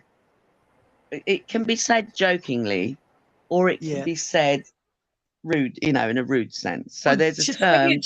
Tell your damn joke, Manel. Blood clot, your blood clot. Yeah. Or your bumble clot.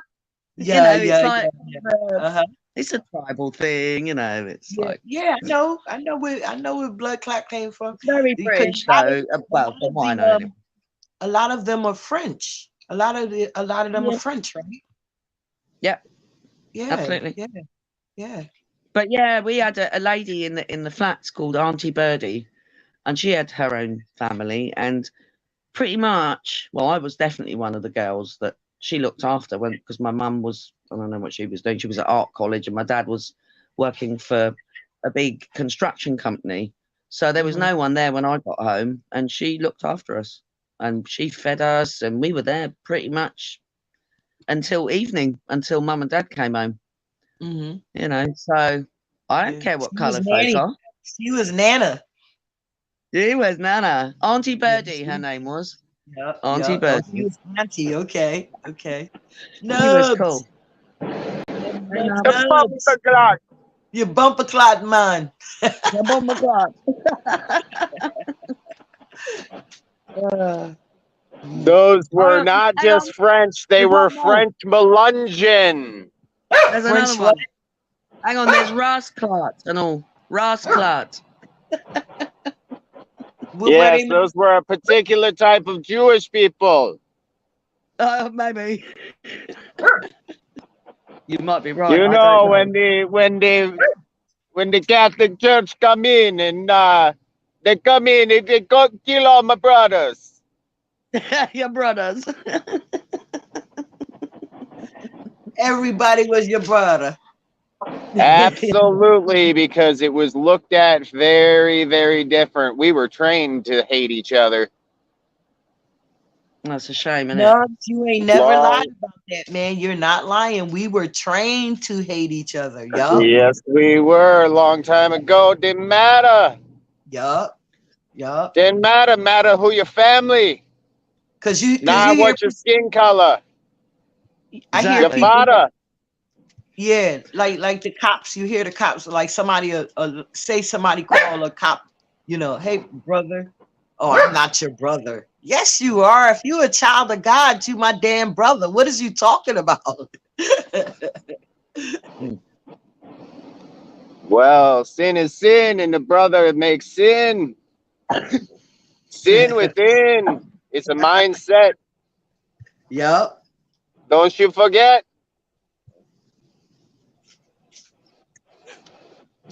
That's what I say. It's not the color of your skin, it's the substance of your heart. And look, and for Paul, right? It's not the bosoms and it's not the bosom that I don't have and the ass that I don't have that brings my beauty.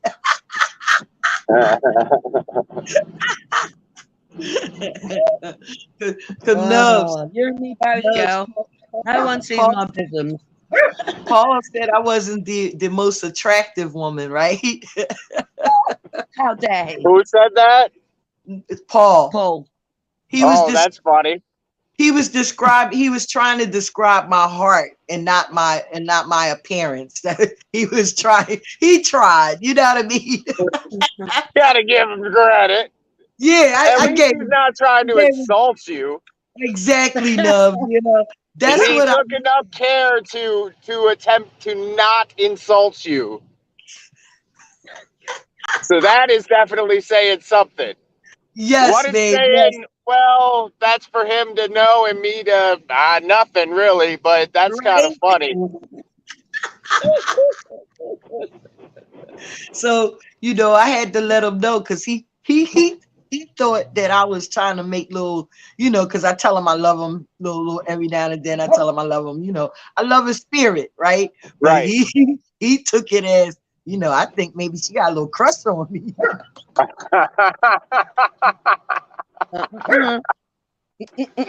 Oh shit! Trouble, isn't it? They misread a little bit, don't they?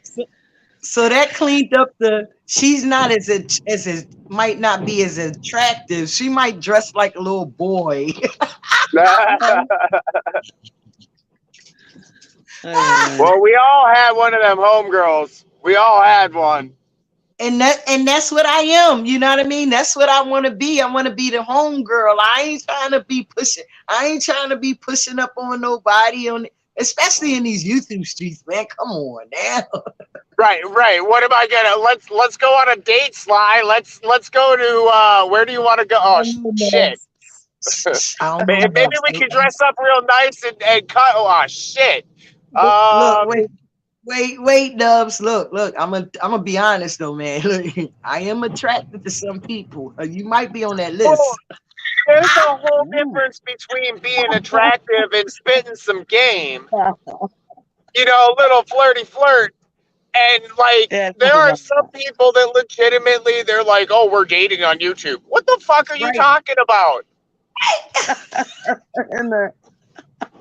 What, you happen to see each other in an icon? Hey, do you see me? Wait. Oh, I've missed you. Yeah. Well, it did. Nubs, it did play out. It did play out in these YouTube streets already. It did. Oh shit! Why? I've missed your square. Ouch! My tummy hurts now. No, stop it. Hey, am Oh, I so you're wearing? laughing at our love? You're laughing Yes, at our love. Oh. yes, I love you, man. Oh I dear love you, God. man. People in their feelers, they crack me the fuck up. Anymore, like seriously, I go through this world and I just kind of look around like, the fuck. People are just weird. Yeah, yeah. And listen, look in this square that I'm in, I just pay attention to everything and everybody. That's all I do. Well, you're looking quite enlightening to me this morning. Well, see, I think that when you're dealing online, because we have these squares, we have different cues that we have. Like we we can't rely on our senses as they are. We have to rely on our senses in this box. Nah. Because any one of us, I could be a fucking agent. Why I would be an agent on here, I don't know. But there could be. Nah, you're not an agent. I don't buy that. There are some nefarious ass motherfuckers that there probably should be. Yeah, no, you're right. There are. Absolutely. And I would say that, and, like, let me take that back. We're all an agent for something. Right. Yeah, I suppose. When I say agent in that terminology, I mean some governmental agency, but nevertheless, we're all agents of something. Really, Right. if you think about it. I mean, take for We're all instance that. investigating. What's that? Sorry? We're all investigating something. Right. Right. We all have our contingency plans and our agendas, and whether it be nefarious or not, that's to be determined. Right, exactly. Well, as long as you're moral and honourable and you do no harm, then that's not nefarious, then, is it? Right. Well, what is really honor, but somebody else looking at you saying you're a good person? Oh no, I'm talking about morality. Knowing what you're doing is morally right. You don't need someone else Your to tell you. morals, You know though, right. I understand what you're saying. However, with that being said, your morals come from your bringing up or your upbringing Mm-hmm. and what I you didn't have really have learned. That's true. Oh yeah. It's your So choice. your moral standard and my moral standard are inherently different, especially because you grew up in a different culture than I did. See, I grew up in Slash Eyes culture. So the things that are normal for me are not necessarily normal to somebody in my culture even. Exactly. Oh shit, it's slick. Yeah, I agree with that. And that's... Sorry. I don't know. I think we all go through life just oblivious, honestly, in a lot of ways. Well, yeah, we have been, but I don't think we're quite so oblivious now. I think this weird nonsense for the last 3 years has really woken even the ones that you don't think could ever be woken up. I think there's a lot more, coming to the forefront, and I welcome them all. I'm of the attitude that anyone that wants to realise what's really going on, join the club, because none of us know everything. We all know something of truth. Do you know what they called the woke movement back in like the 1700s? What? They had a woke movement back then too? Yeah, because they just changed the fucking name. They always have an agenda, and the agenda, it just switches names. Like, for instance, let's go back just a little bit in time. Back in the day, it used to be like, oh, the global warming. And then it's now it's hang on, I'm driving. Give me 1 second here. Take your time. Just don't crash, man. Okay. All right, now they're out of my way. So you've got this whole movement. Let me start over altogether. You've got the Pangea thing that just happened. Okay. Mm-hmm. Before that, right before that, it was or in the middle of that, it was the Minneapolis situation. Mm-hmm. And before that, it was this situation. And before that, it was that situation. And before that, it was this situation. And they are methodically pitting us against each other to destroy us. And meanwhile, they're wrecking their tankers. And then instead of doing the responsible thing, the thing that they could have easily done, and that's pump them fucking tankers back out because they weren't all on fire. They weren't all in danger. They were like, I know enough about railroad that I know that they were not in danger. But no, there's cobalt under that land. And I could be saying a theory, which I am, but there's cobalt. Well, cobalt is very valuable. And if I have the mineral rights, then I can do whatever the fuck I want on that land, and I can rape that land. And how do you get the mineral rights from people that don't want to give it up? Get them sick.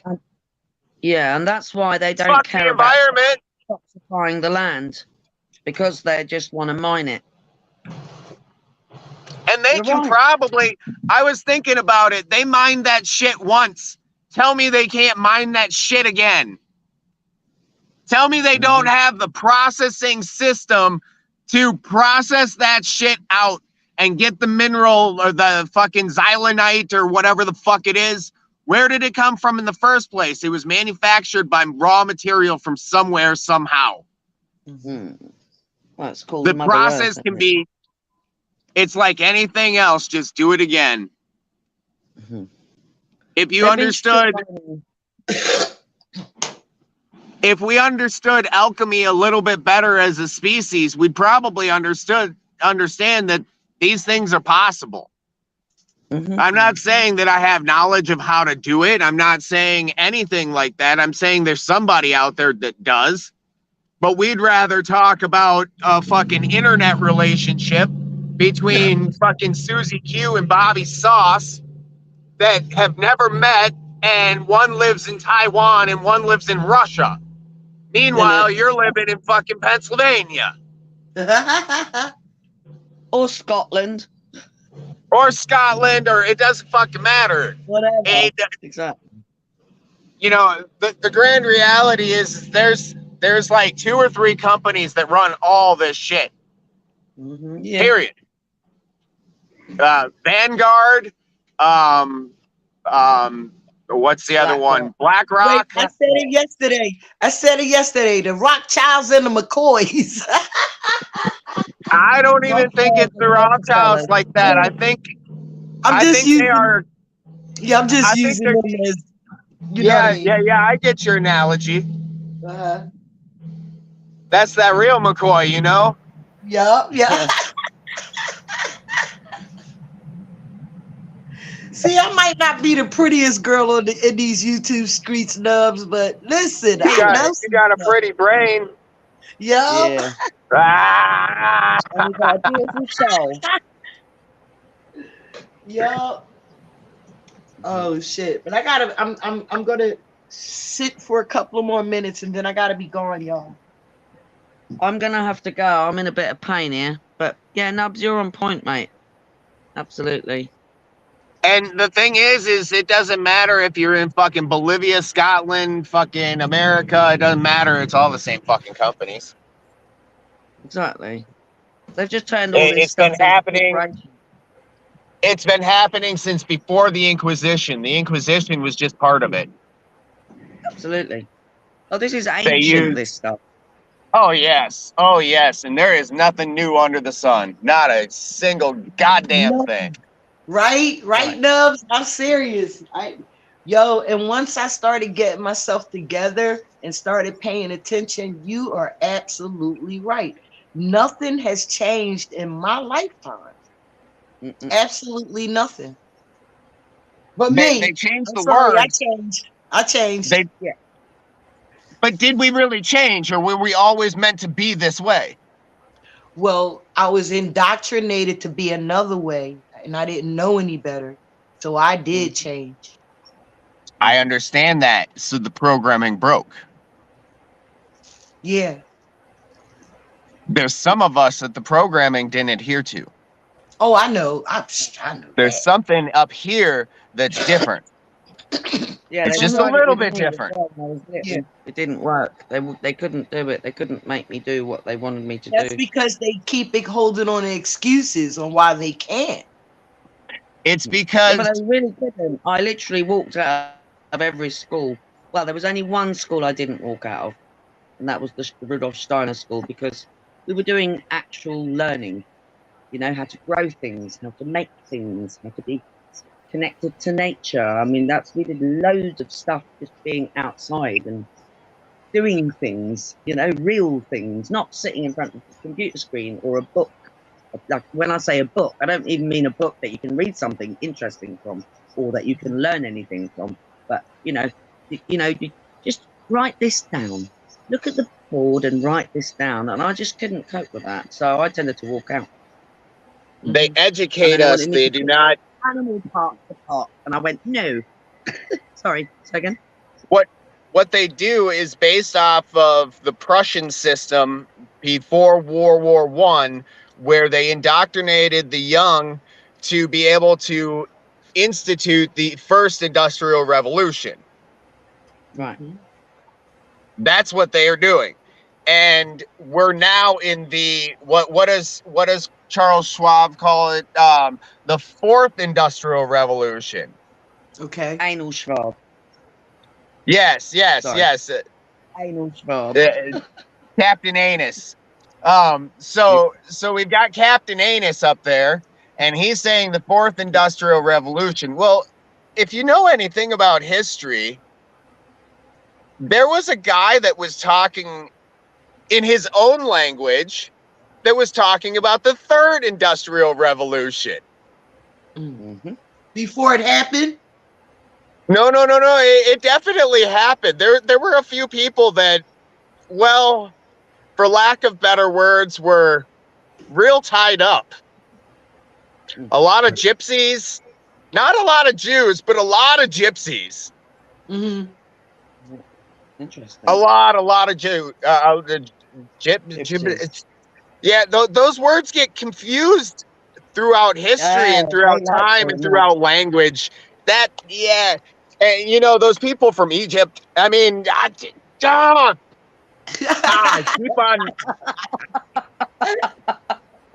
That damn history. You know the English language is a law language, don't you? So it's a bastard language. It's made up of everything. It's a little day. Babylon. Because language came from stories edged in stone, right? Oh, and where did those 9 stories come from? Were they from the Middle East, or were they from right here in the Americas? In America. Oh, I'm sorry. Did I say that out loud? And then they added one. Then they added one in the Catholic Church. They separated one into 2 and gave us the 10 commandments, or the 10 stories. Because if you look at the ancient, it's 9. And what is the shape of the ear? It's a 9, isn't it? A 9. And a 6. The 6 is the female, the 9 is the male. All right, so where's the 3? All right, so you said the 6 and the 9. Where's the 3? Please tell me where the 3 is. I can't show you all the 3. The 3 is the mind, the heart, and the manufacturing. Well, yeah, but the triplicates are all over our. I mean, we are the living temple of God, if you like. Right. We are God. He made us in his image. We are Representation. God Sorry. because we are experiencing as God. Right. We are not Right. the God, No. No. but we have We are his God. essence, and therefore we are Right. as our Father is. Because we were created in his image. Yup. Yes, in the beginning was the Word. In the beginning of your stories, it comes from your mouth. Right. The Word. The Mhm. Word was made flesh, and it Mhm. manifested. Mhm.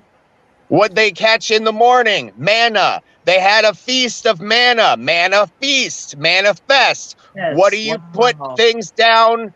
When you list things down, it's a manifest on a schedule. All of Mm. And these if you want words to look have at it fucking. on an alchemical level, the manna is actually when you start to do the alchemical stuff with your water and you. Do you know what I mean? When you pull the gold from the water, I've done it with salt and sodas.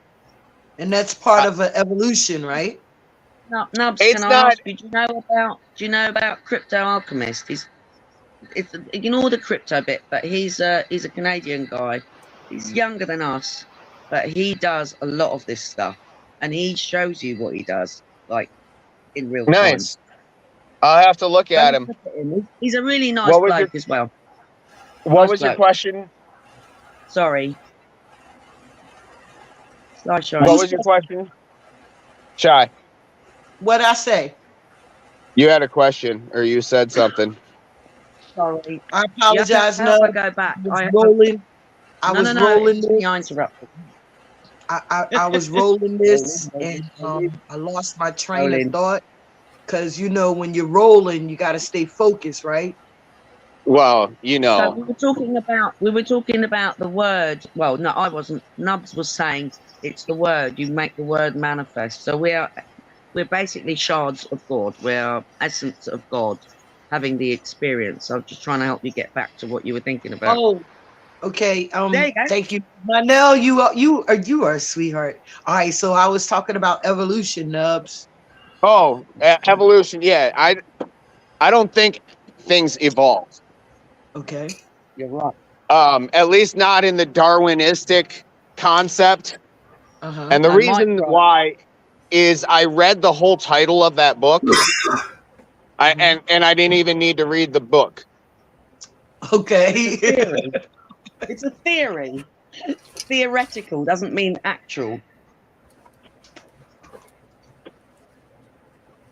Yes. That's it. Hang on one second. Hang on one second. Okay. Literally, that's all the guy had to write in his book.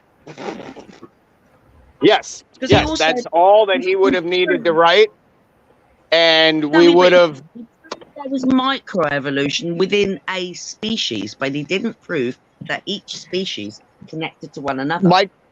Microevolution is merely adaptation.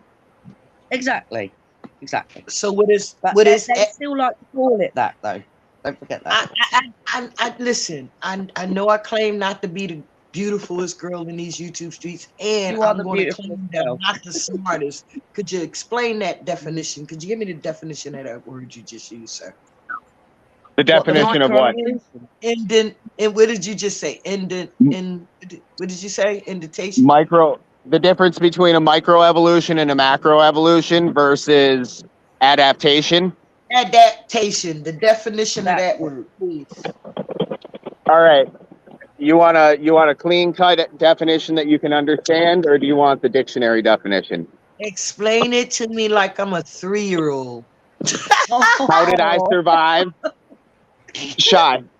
It is much like I survived growing up. Oh, hang on a second. In the city. Okay. You adapted. That's it. I adapted. Right. Mm-hmm. Okay. I learned how to make $1 out of 15 cents. Right. Yo, I thought about you the other day. I found 2 dimes dropped on the floor, right? I picked them up. I put them in the bank. I said, this is my start to my $1 out of 15 cents. Hey. I always pick pennies up, whatever. I'm a magpie. So I've found jewelry stuck in rocks, like by the beach, and I've spent hours getting this freaking thing out, and I got it out. I've done this through the years. I'll look down. There's a ring. Someone's dropped a Did gold you ring. just say you're a magpie? I am a man. Sorry, I like shiny things. No. You just explained something that I have always wondered about myself. You just described it in that one word. Picking You up totally something out of it. that just blew my fucking mind. Thank you. That was awesome. May I know what that is, or is that too private? No, he likes rocks. He likes picking up rocks and shit. He likes that. Me too. I'm terrible. I've got bags with stones of all different colours and shapes, and I feel them, and I know which ones I can make fire from. And what the reason it's interesting you're asking, it's not too personal necessarily. Nevertheless, all my life they've always called me Eagle Eye, and I've always collected shit, like stupid little shit, just shiny shit. And I've looked into what the fucking magpie is. Like, I know what a magpie is. I know what the behavior of a magpie is. But what you did is you described my behavior by the description of an animal. a magpie. And now I understand my behavior because I understand the animal. Yeah. So and now I can utilize that behavior to find more. Yeah. Excellent. Ooh. Because I can tap into what the magpie is looking to teach me through finding and find more, because the magpie is a damn good finder. Very clever. So was I magpie? Because you know when at that time when we was smoking that stuff, well, yeah, we was smoking that good stuff, right? So it was times that we would always be looking for shiny things. You ever see people walking down the street, Nubs, just looking for shiny things on the ground? No, see, the difference between that and a magpie is a magpie finds their shiny things. Oh, yeah. You're not even looking. That's my point. That was my point. Because you ain't never lied. We ain't never find it. No, we gotta stay on this for 1 second for me, babe. But Nubs, you is so right.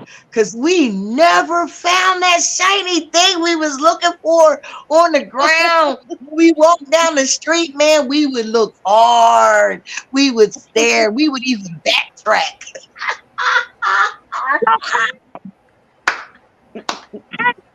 It's true. You can't look for shiny things. You either see them or you don't. Oh, no, it wasn't that bad, Nubs. I'm talking about the fish scales. We ain't talking about the crack.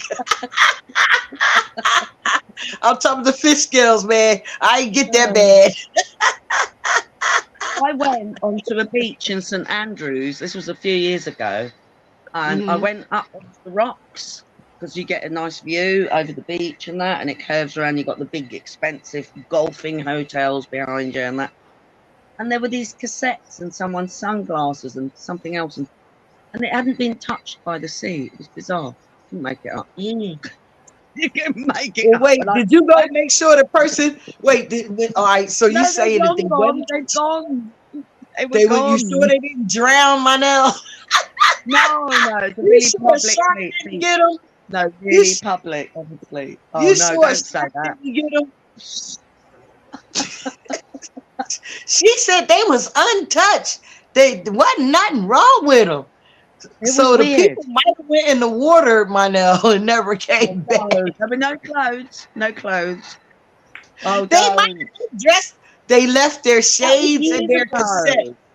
Huh? I was in my 40s. That was years ago. Okay. Oh, look, dear. I'm going to be thinking about that now. Yeah, see, they might have went for a swim and the current pulled their asses out and never came back, right? And when they did come back, you had their shit.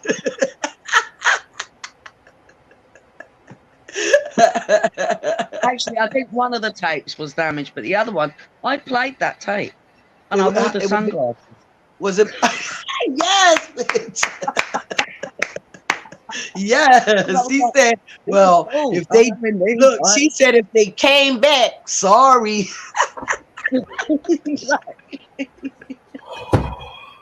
I got you, my man. I when in my teens, I was given a beautiful silver, like this one, this long one that I've got here, that's got the whale fin on it, and it had a beautiful silver sphere on it that my grandmother gave me. I left it on someone's bathroom sink. Ouch.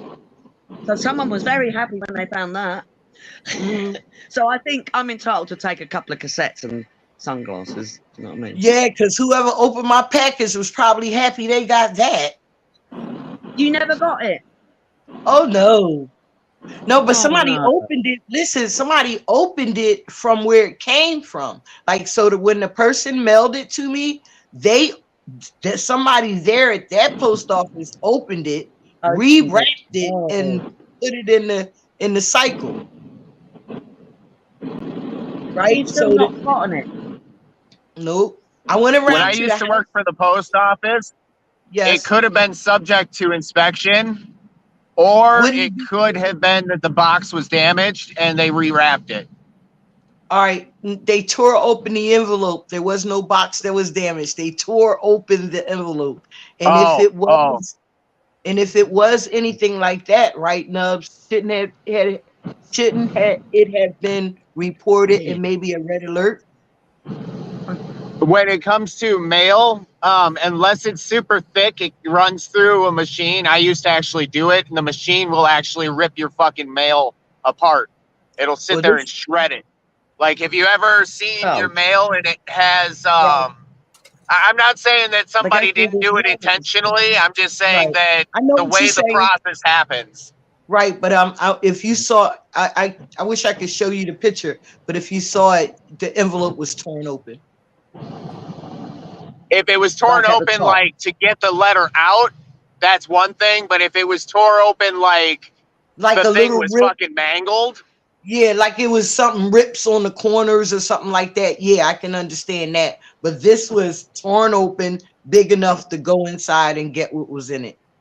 If it was the end of the envelope, you know how an envelope is a rectangle and it sits on its side? If it's either end of that, where it was mangled, that would realistically be the machine. Okay. And this, you know how you get an envelope and you tear it open on one side or the other? Yeah. That's how this one was open. Yeah. If it was opened like at the top. Yeah. Nah. It was like on the side. Here, I'm gonna show you. The short end of the envelope. Say if I got this right as the envelope, right? It was torn open like this. Right. Yeah, that could very well be the machine. Are you serious? Yeah. Well, those machines will take your fucking fingers off. Those machines are the reason that I don't work for the post office anymore. So they might have took it out the machine and it was jammed and they might have just ripped it. Yep. Okay. All right. Yep. Well, I've got a certain amount of time to get this mail through, and your letter does not matter two shits to me. But okay. So what about the security of knowing that, your package wasn't stolen, right? Shouldn't it be a report, or shouldn't it be reported? We're from the government. We're here to help. That's it. Pretty much. Hello? Pretty much. That's where it ends. So I didn't give two fucks about your mail, and I'm just being flat out honest with you. All right, no, that's you. I understand that, right? But we're talking about the United States Postal Service. The Postal Service. Yeah, I was one of them. Yeah, but so you wasn't the Postal Service. You was an employee that did what you were told, right? I'm talking about the Postal Service as a whole. That how can I trust that my packages are going to be safe if you're telling me that you can damage my shit and don't even write in a report that, yes, make sure if this customer calls about her package that we can tell her what happened. You know how many reports I made about damaged packages? Is that Danny? Is this Danny? I'm sorry, Nubs. Is this Danny? It is Danny. Hi, Danny. Hi. Look, Larry. Good Lord. Look, Larry. You got Danny to come up, Larry. It's been a long time. three She ladies came on now. once a really long time ago, and that was it. I've been busy. I've been busy with Grandpa and the baby. Well, welcome. Welcome. We're glad you came up and had to hang out with us a little bit. I gotta go, so you're gonna get stuck with Nubs and Larry and Manel, right? But I really appreciate you coming up. What's your input? What's my? Oh, I'm just enjoying the show. I enjoy the diversity of people coming together and talking about all these things that are going on and how it's affected them to the point that they have to speak their truth now. They have to do it now. It's beautiful. Thank you, Danny. It is. It's a healing. It's a healing against, I mean, not against, but for the tribes and the tongues of the lingo and angles of a twisted Janus speaking rhythm that has been trolled by the algorithms of the universe, because there's a coming together now. And it's really beautiful. Yeah. And that's what's happening. Wow. I'm sorry. That's what's happening though, Danny. Like, we're coming together, and trust me, there are agents watching, right? There are agents that don't want us to come together. No, they don't. You know what I mean? And I could talk from personal experience because of the fact of what happened in McMinnville when I was there, and when I was dating a Navy SEALs man who committed suicide, and I happen to have his daughter. It's a huge issue. It's a huge issue that got silenced. I got privately investigated for. I've got my phone tapped, my computer, my whole YouTube page, his YouTube page, everybody. It's a whole fucking evidence collecting for Saint honestly. Speak your truth. My phone was tapped for 4 days, Danny, because they thought that I belonged to one of those hate groups. Well, they tried to put me in one of those hate groups. My whole life been tapped in. And and this is a thing. It's like, I hope it's a good tap. I hope the bubblies come forth from your fucking stomachs to speak your truth now. Because this ain't no beer. This ain't no fine alcohol. This is the bubbling forth of truth upon humanity. That's what it is. Yep. Are you speaking that living water? I drink my living water every day. I drink my urine. Talking about some living water, some bubblies. That's right. Sure. It's your inner child.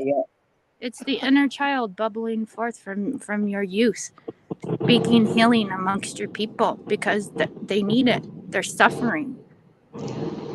They're suffering from all the silence, from all the agony that you had to put up with your whole fucking life. This is why you're warriors. This is why you are the way you are now.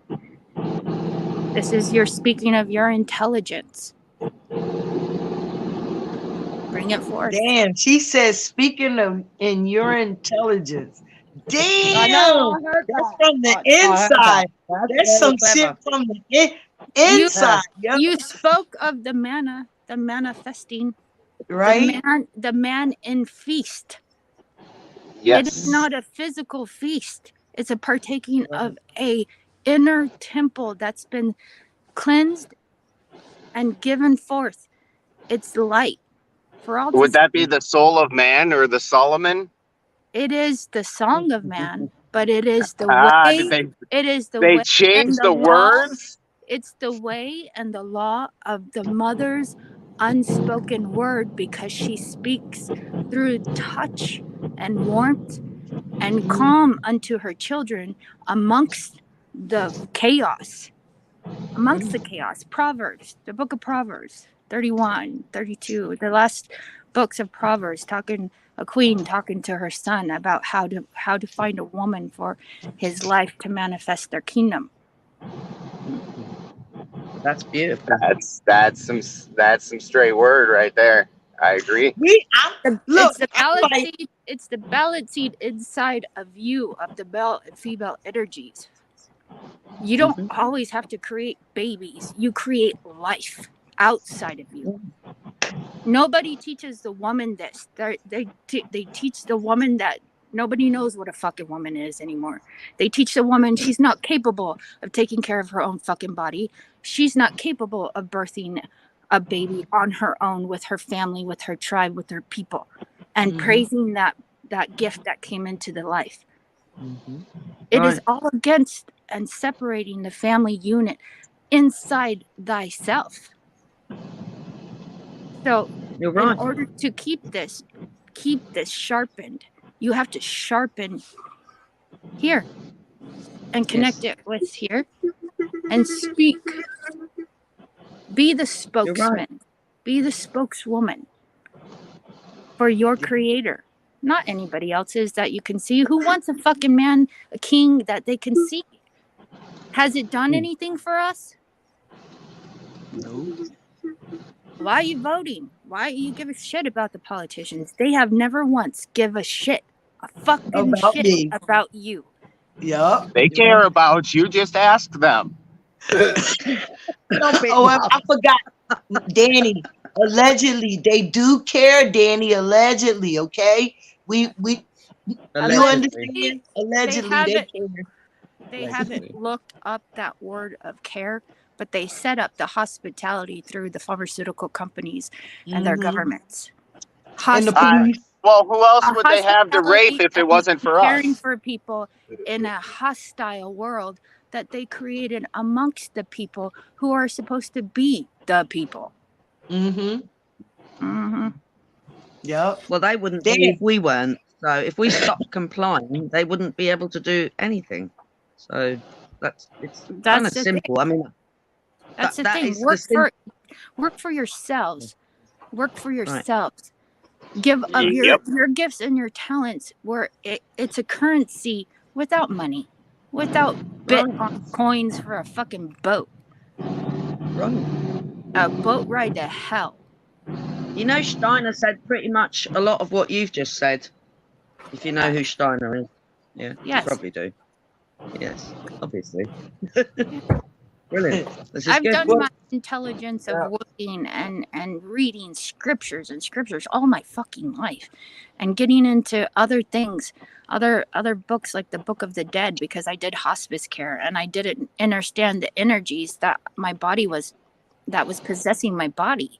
And when I found out about it through the oil healing with oils and urine therapy and cupping and massage therapy, and how to get these things out of the body without medical help, but with natural herbs, spices that help correct certain dis-ease in the body. You pinpoint the dis-ease, but when you do that, you have a holistic healing, not a separation of pharmaceutical synthetics that wreak havoc on the body and have multiple side effects.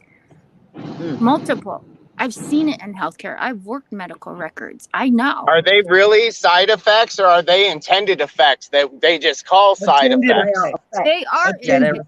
They're intended for money-making propaganda for this world scene we're now in.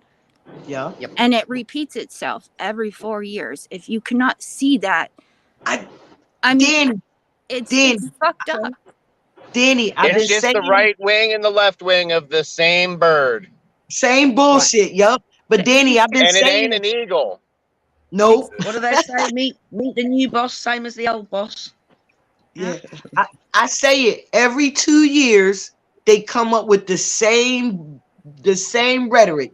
Every 2 years, just before the next presidential election, we got 2 years of we're gonna kick bullshit and blow smoke up the people's ass so we can get what we want. Yeah. Here's the thing. And you do realize it's been the same family since the inception. Here's the thing, though. Just realize you have All the two same souls. family. You have two souls, one on each foot.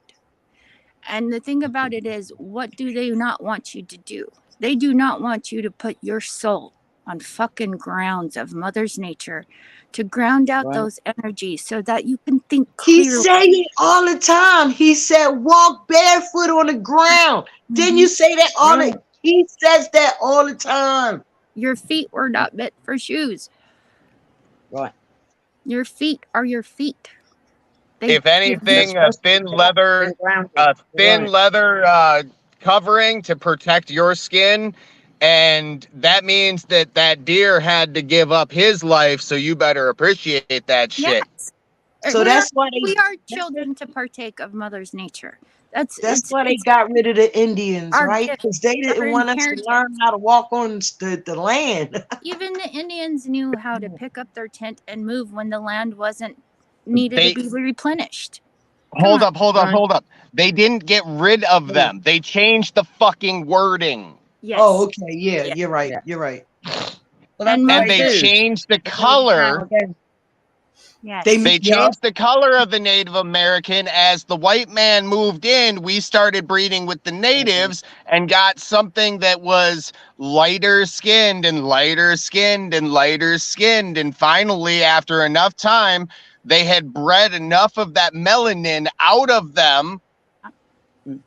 That you got to the know next- your history. The thing about it is not only do you I have was to wrong, know though. history, but you have to know your family history, your bloodline. That's And what your he said. bloodline is specific to you, because it doesn't matter if you're a positive or a negative being.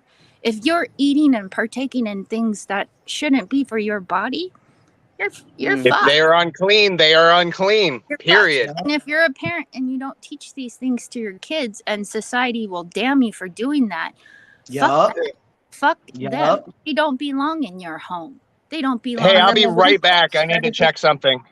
All right, No Nubs. worries. Nubs, There was I a gotta thing that go, we were Nubs. talking Love about you. before. And I When they appreciate- remove your organs, you can't digest your food properly anymore. No, you can't. And your appendix, your every part of it is for your body. And the thing about it is, people's lymphatic systems are so fucked up that your lymphatic system is the reason why your cardiovascular system works. And if you're clogged up and your body is retaining all these things, and there's cells closing in around it, and you get tumors and cysts and mass Bunch of things in the inflammation. body. I You haven't have got to that clean yet, your but, you know, lymphatic system. You wanna stop hurting. You wanna stop hurting. You cleanse your lymphatic system. You jump. When you jump, you vibrate, head to toe. When you swim, you're getting the whole body workout. When you do these things, and people will set a time limit. You got 5 minutes. Just do 5 minutes. If that's all you got, do something like that. Move. Your lymphatic system does not have a pump, so when you're moving, you're moving your lymph. Okay. You move that, you stimulate it, and you drink your waters, and you're letting it flow. If you're taking multiple medications or vitamins, and you're not putting in the flowetry, you ain't gonna flow that anywhere that's gonna benefit your body. It's gonna stay stuck. Yeah. Yeah, and then you're gonna have side effects. Your body's gonna go septic, and you're dead. Yup. You're dead. Yeah, I But don't Danny, tend to listen. do like multivitamins and that. I'm kind of careful with them because I've had actual pain after taking multivitamins, so I don't touch Yeah, them. I can't take Especially them. not commercial ones. I take Sorry. Ethereum Gold and some ashwagandha. See, But only I that's- work with my wait, spike. Nubs is gonna like you. You talking a lot of Nub stuff here, girl. I'm I- just telling I you thought because you were- Nub said the ashwagandha. I had to write it down. They had to spell it out for me. Look, listen, I gotta go. I'm gonna let you lovely people go. Danny, I have to go thank too. you so much My for stomach coming pain's up. gone, so I want to I thank you, appreciate ladies, and Nubs and Larry. My Yeah. pain's You leaving gone. too, Manel? You Mother, leaving too? Yeah, I've got to brother, go. the Thank sister, you. the mother. I appreciate it all. It's Well, totality. listen, you stay, Danny. okay. Talk to Larry. Talk to Larry. Thank you, That Larry. Nubs is gonna come back, hang out with them, right? I just gotta go, but I really appreciate you coming up here Brilliant. and sharing with us, man. I really do. I Good appreciate night, it. Shine. Larry. Much love. You guys Thanks, have my you. love. a great day. Bye bye. Yeah. No, Larry. What? Hey, Larry, hugs, man, hugs. Yeah. All right, and thank you, Danny, and stay Thank out of trouble, Larry. This is why I like having her up here, because she's a wealth of knowledge too. Like I said, I remember the first time she came up and she was saying the same thing then. I'm like, holy shit, this girl. Look, I want to introduce her to Paul. Now I want to introduce her to Paul. Because Paul would love just hearing you with the stuff that you saying. I mean, that's what he says. He says a lot of the stuff you're saying. People just don't know how to listen. But the thing about it is I'm not saying anything that I haven't personally experienced. Right. That's it. And most that's people, what he.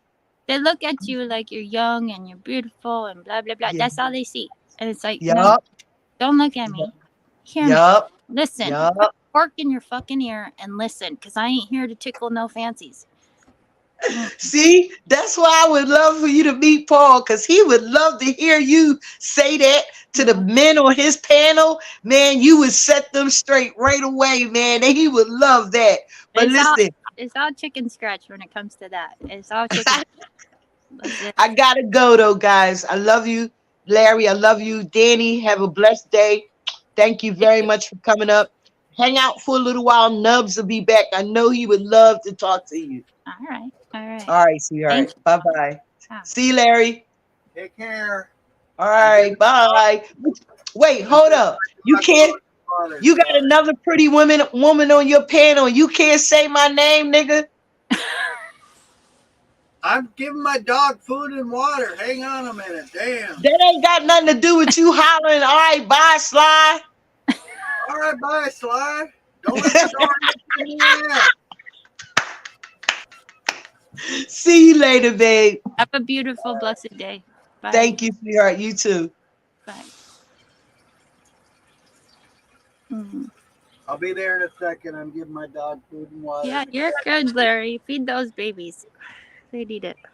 They need your attention too. And your kitty cats. It's funny. I do got to be honest, because the cats don't, eat as much food as the dogs do. So I do kind of forget about them once in a blue moon. Well, do your cats go out? Do they go outside? Yeah. Yeah, well, they probably get their own. You're just spoiling them. The cats can fend for themselves. Well, they only can. I have a cat walk right outside my window. They can't go out in the yard or whatever. Oh, okay. I see. But yeah, they're pretty good. They'll let you know. They whine. They whine. How are you doing today? We're both not. I have two girls and they're not fixed, so I didn't want them going outside. Right. Having babies. Are they neutered? Yeah, they're not fixed. Oh, all right. Yeah. Shit, they want like $120 a cat. Oh wow. That's not bad though. That's a lot for me. I ain't got that. Well, I understand that. That's why I chose not to have animals. Yeah. I have kids. They're important. I made her cat run for them right outside this window. It's like 10 feet long by 2 by 2 wide. Oh yeah. And I put a wire mesh in front, so they can look out and stuff. Yeah. That's cool. Yeah, the mesh is so thick and you can't even put your pinky through the hole. So oh yeah. They go outside and call the male cats all the time. And I joked with Anna. I says, well, I'll tell you, if those cats get pregnant, if there's a male cat out there that get those cats pregnant, he deserved it. I'm going to name it after him because it's going to be a miracle. Right. That's funny. They don't scratch at the wiring at the. You can. It's too tough. Oh, it's too tough. That's good. Yeah. Larry, it's amazing what I can do with this thing, and put a female cat on the other side. Cats are pretty resilient. They're pretty smart. You might have some prego kitties pretty soon. I don't know. It's like 5 feet up in the air, no way to get up there. And like I said, the mesh is so tight I can't even put my. She can't even put her little finger through the holes. They're really tight, really tight holes. How I heard it's supposed to get real cold up in Oregon. Has it hit that side yet, or is it just on the south side? It's been cold for the last couple of weeks. I think it's in the 20s. Oh, yeah. It don't usually get that cold here either. No, it don't. It don't. Yeah, it's 27. Thanks.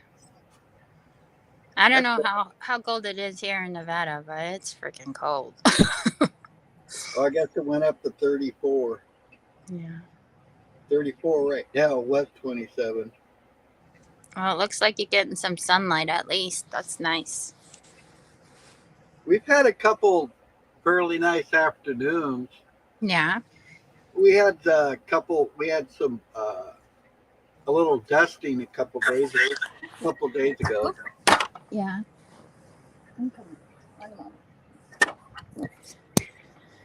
Oh, here it comes. Oh, my little rugrat. She's up now. Say hi. Yeah. Hey, you. Oh, big yawns. Oh. Oh. That make your day all better, don't it? Oh, yeah. I love those hugs. Yeah. She's my special one. Well, they're all special, but she was my first home birth. And it was a beautiful thing. The other day, that's crazy. Yeah. So that's all you did was just the CBD, and that was it. Nothing else. Nothing else. Well, I did some research on herbs that help with hemorrhaging, because I almost lost her, because my uterus was hemorrhaging twice on me, and so I looked in some herbal remedies for that, and then I did cannabis, the RSO oil, while I was pregnant with her. Yeah. That helped a lot with the herbs, and she just came out so easily. Wow. You know, it was beautiful. Yeah. And my mom and my brother and my daughter and her husband and my 2 sons, they were all there for it. It was a beautiful family experience. That would be cool. Did you have a midwife or anything, or My mom. your mom? That's She cool. had 6 of us, Larry. Yeah. How can I not trust her? No, I just was wondering, Yeah, no. But yeah, that's cool that your mom could, be there and whatever had that knowledge. That's awesome. Yeah, and I did my own personal studies too. I did some online courses with this nurse and studied a whole bunch of things, about why you shouldn't disconnect the cord until it's totally flat and dried out, because because the placenta is the lung of the baby, and if it gets cut short, those lungs don't grow, and then you have immunity problems, and then that you get forced vaccinated and all this bullshit. I didn't let my kids have vaccinations. So. And they say too, when you cut the cord like that real quick, like you're losing a lot of memories. So yeah. They cut that experience with the mother from the baby short, and and it's not a good thing. It's not a good thing for the relationship between the mother and the baby, and not for the father either. They have to have that skin to skin touch, and that the holistic healing of the whole, that the mother and father, they have to have it. Yeah. You've had children, Larry? Oh yeah, I got 4 kids. Yeah. Are they girls or boys? Or? I got 2 boys and 2 girls. I actually had a boy-girl twin. Oh wow. Larry, I gotta ask, how did that even happen? How did you have kids? Because I'm a horny fuck. No. I'm saying, like, what was that? Like, I know the process with the midwife and everything like that. That makes sense, but that's a long passage of very skinny, narrow. Like, Oh, it stretches a little bit, but not that much. all right then, damn you.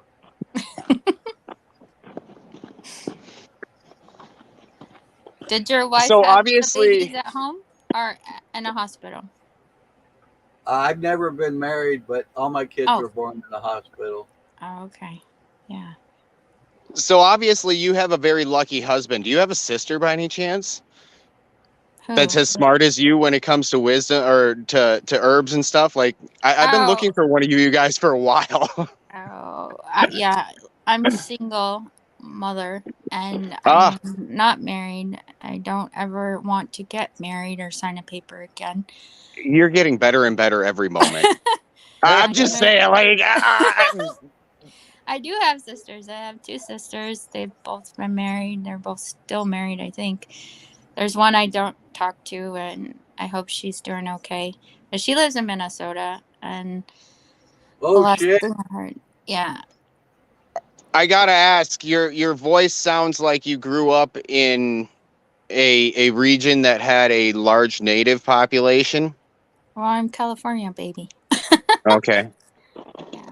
I know Minnesota natives. Yeah, we have native in our blood. You know, on my dad's side, he's Filipino, French Indian. On my mom's side, she's Texan, Louisiana, was Black German and Blackfoot and Choctaw and Irish, Okay. and something else. That makes I know some decent amount of history, so I understand where you're coming from. Yeah, but I've always been labeled Hispanic, and you know, people come at me with Hispanic language, and I just like they're offended because I only understand a little bit, and I'm just like, I was never taught that. My dad told us it was rude, even though he knew 5 different languages. He said it was rude that we live here in America, so we're gonna speak the language here. And I just barely in my last, you know, since I was 30 and doing research, that I found out about a lot of things. And I'm just like, I'm just a multitasking dimensional being on this realm of light, and that's what I am. And it's all been a big fucking clusterfuck of cultural shock to me. Do you know any instant remedies for melting all the snow on my specific route? Oh gosh, just the salt. Yeah, no, we're paid for more than that, so that's not going to work. Damn. Right. No, the snow is the snow. I personally don't even know why we're out here. My contract says an inch, and there's no way there's an inch here. Right. But I'm getting paid for it, so I'll do less work for more money. There you go. Gotta milk it. If they're Right. gonna milk you, you might as well milk them back. Well, honestly, I make good money for snow shoveling. I make really, like, last month I worked 4 days and cleared enough. I'll put it that way. Like, I don't want to I don't want anybody to think I'm this, that, or the other thing. Like, I'm just like everybody else, but we made a lot of money in those 4 days. All right. That's good for you. It's good for the, you know, everything around you. It's good for the people. They need you. Well, when I do, like, well, for instance, that is what I use. That's okay. And it is not because I do not have 2 of these. I have 2 of them. Yeah. I'd just rather shovel it because there's no reason to put that extra bit into the yard. Right. Like, I mean, I'm getting paid to work. And you're exercising at the same time. Oh, fuck yeah. Yeah. Oh, fuck yeah.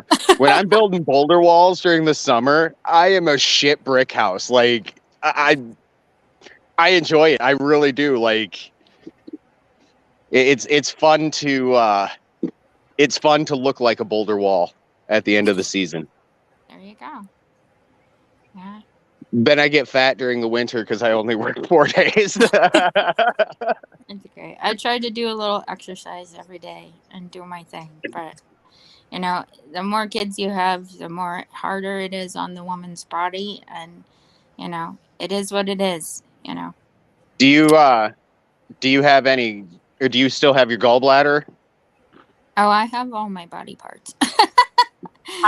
The thing that I've learned about the gallbladder is it's one of those really important ones. Yeah. And dandelion and blessed thistle tea Oh, every yes. day. Yeah. I did That- a dandelion cleanse one time because of all the shit that was in my body. So, yeah. It's Dandelion's real good stuff. Yeah, it is. Milk thistle is really good too. Yeah. I just went out and bought a bunch of basil and lavender or not lavender, but basil, oregano, all your Italian herbs basically.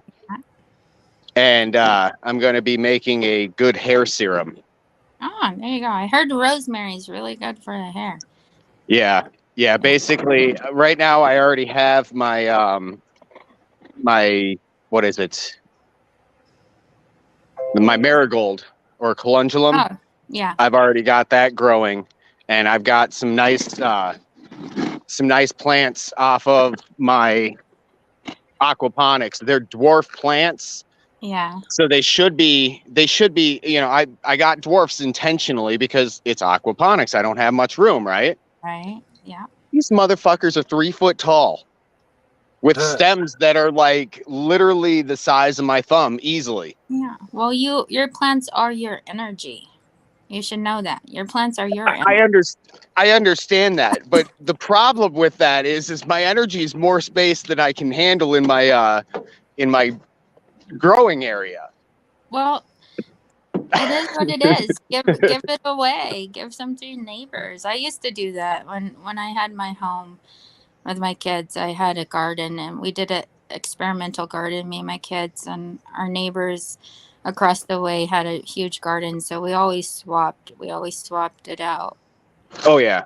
We didn't charge each other. It was just a neighborly thing to do. You know, keep an eye on each other's kids. To find people like that. Yeah, it's hard to find people like that, but you have to talk to people. You have to communicate. Yeah, oh yeah. The dilemma. Yeah. The dilemma I have with my marigolds is nobody wants just the stalks of the marigolds. They want the flowers. The flowers. And so, I mean, my bunnies eat a little bit of the stalk, but they're not huge fans of the stalks. The flowers, on the other hand, they'll eat those a lot. We raise bunny rabbits and chickens, my family, and marigolds. My mom always has them in the garden. Always. They're very healthy. They're super duper healthy for you. Honestly, they help with so much collagen production. That's why I've planted so much, because I've noticed as I get older and my body starts to feel the age. Right. If I keep up on my health and wellness, I don't feel as much age. Right. And so I can do more and I can enjoy life as it is. Right. Anyways, I need to finish shoveling this. I'll be right back up. Okay. I'm still listening. Okay. Yeah. Yeah, it's kind of cool you can do that, you know. Right. It's nice. I think it kind of breaks up the monotony of, you know, things overall. Right. It's nice that you can work outside. Working in a fucking building will take a toll on your life.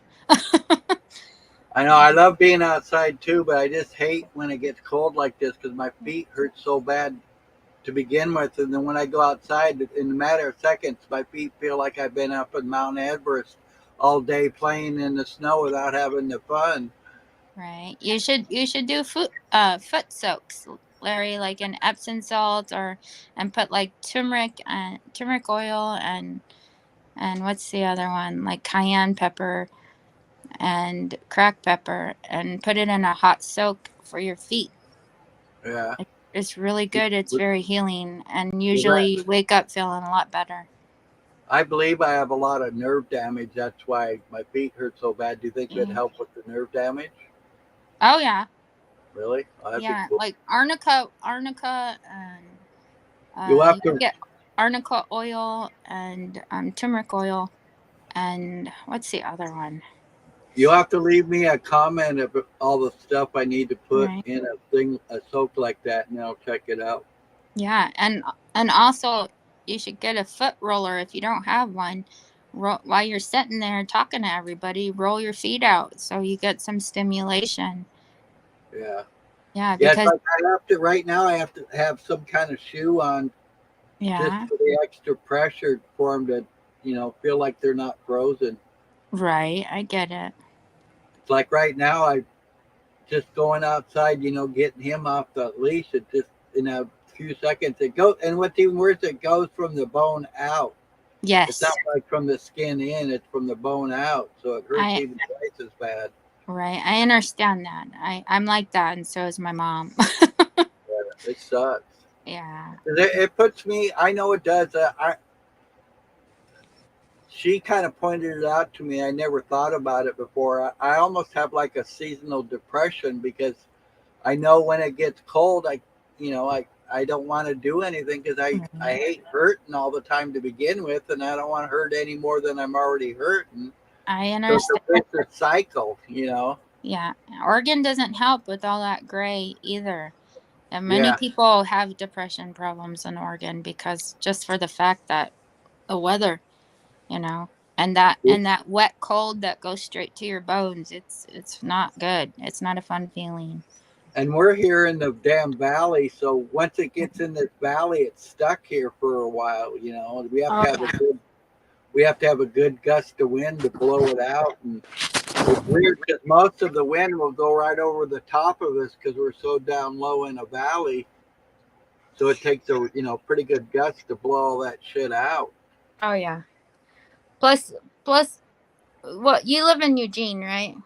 Yeah, You're in the valley. Is it a lot of city out there? Or you live outside the city? I'm right in between Eugene and Springfield.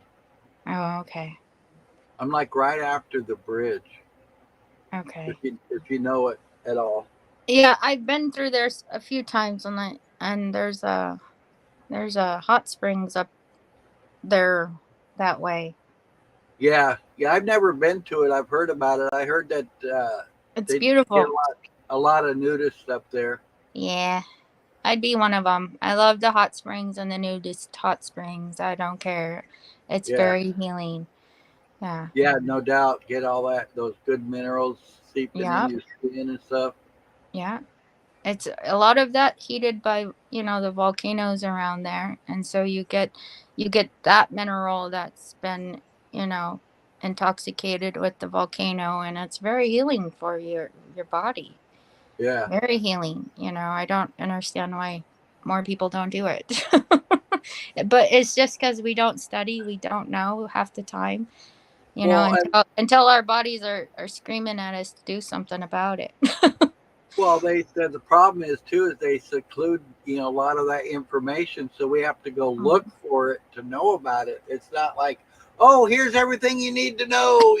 Take whatever you need, whatever you want. It's all here for you. No, they give you a little piece of that, a little piece of this, and Yeah. hide the important shit. Larry, that's because you don't know how to gold pan. Well, that's a big true. When you're gold panning, very rarely do you find pickers. You find a lot of the little bits, and you find them in places that are pretty well known. You just got to learn it. Right. Just like anything else in life, you can pick up a book, but that experience of doing it, two different things. You need to pick up books. Yeah. But the books give you the ability to do the experience. Yeah.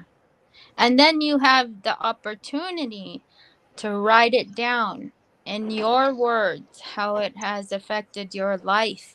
That way others if they choose to know Larry, will pick up your book and be like, damn, Larry, are you fucking kidding me? You know? That's what I do. I do with myself. I learned to journal, and I do it through my poetry. I love it. Yeah. You know, because eventually it will affect somebody deeply if they really focus in and not just look at the word, but the meanings behind the words that I write are they have an esoteric meaning, and people would think it might be funny or what the fuck am I talking about, but if you know, you know. You gotta do your own research. Right. You know. I look at retaining walls and fences very much so like that. Yeah. As weird as it sounds, it's my craft. Right. And my craft, what I put into it is what I get out of it. Yeah. It's your life work. Yeah. And that's why when I'm building these big ass retaining walls, I don't use bobcats and shit like that. I use a pry bar. I use my back. I use the things that I have. You sound like my older brother. Well, I definitely know my limits and I push them all the time. yeah.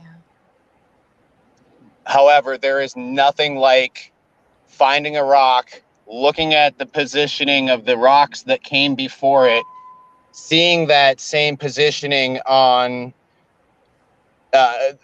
in the rock that's in the pile, so that you know that this groove is going to fit into this. It's literally there. You don't pull a tape measure out there. There is no tape measure when it comes to rock. Right. Yeah. Like, you get approximates and you make it fit or it doesn't fit and you have to move on to the next rock. Yeah. And when you do that, you learn not to do that very quickly because your rocks are 400 to 600 pounds.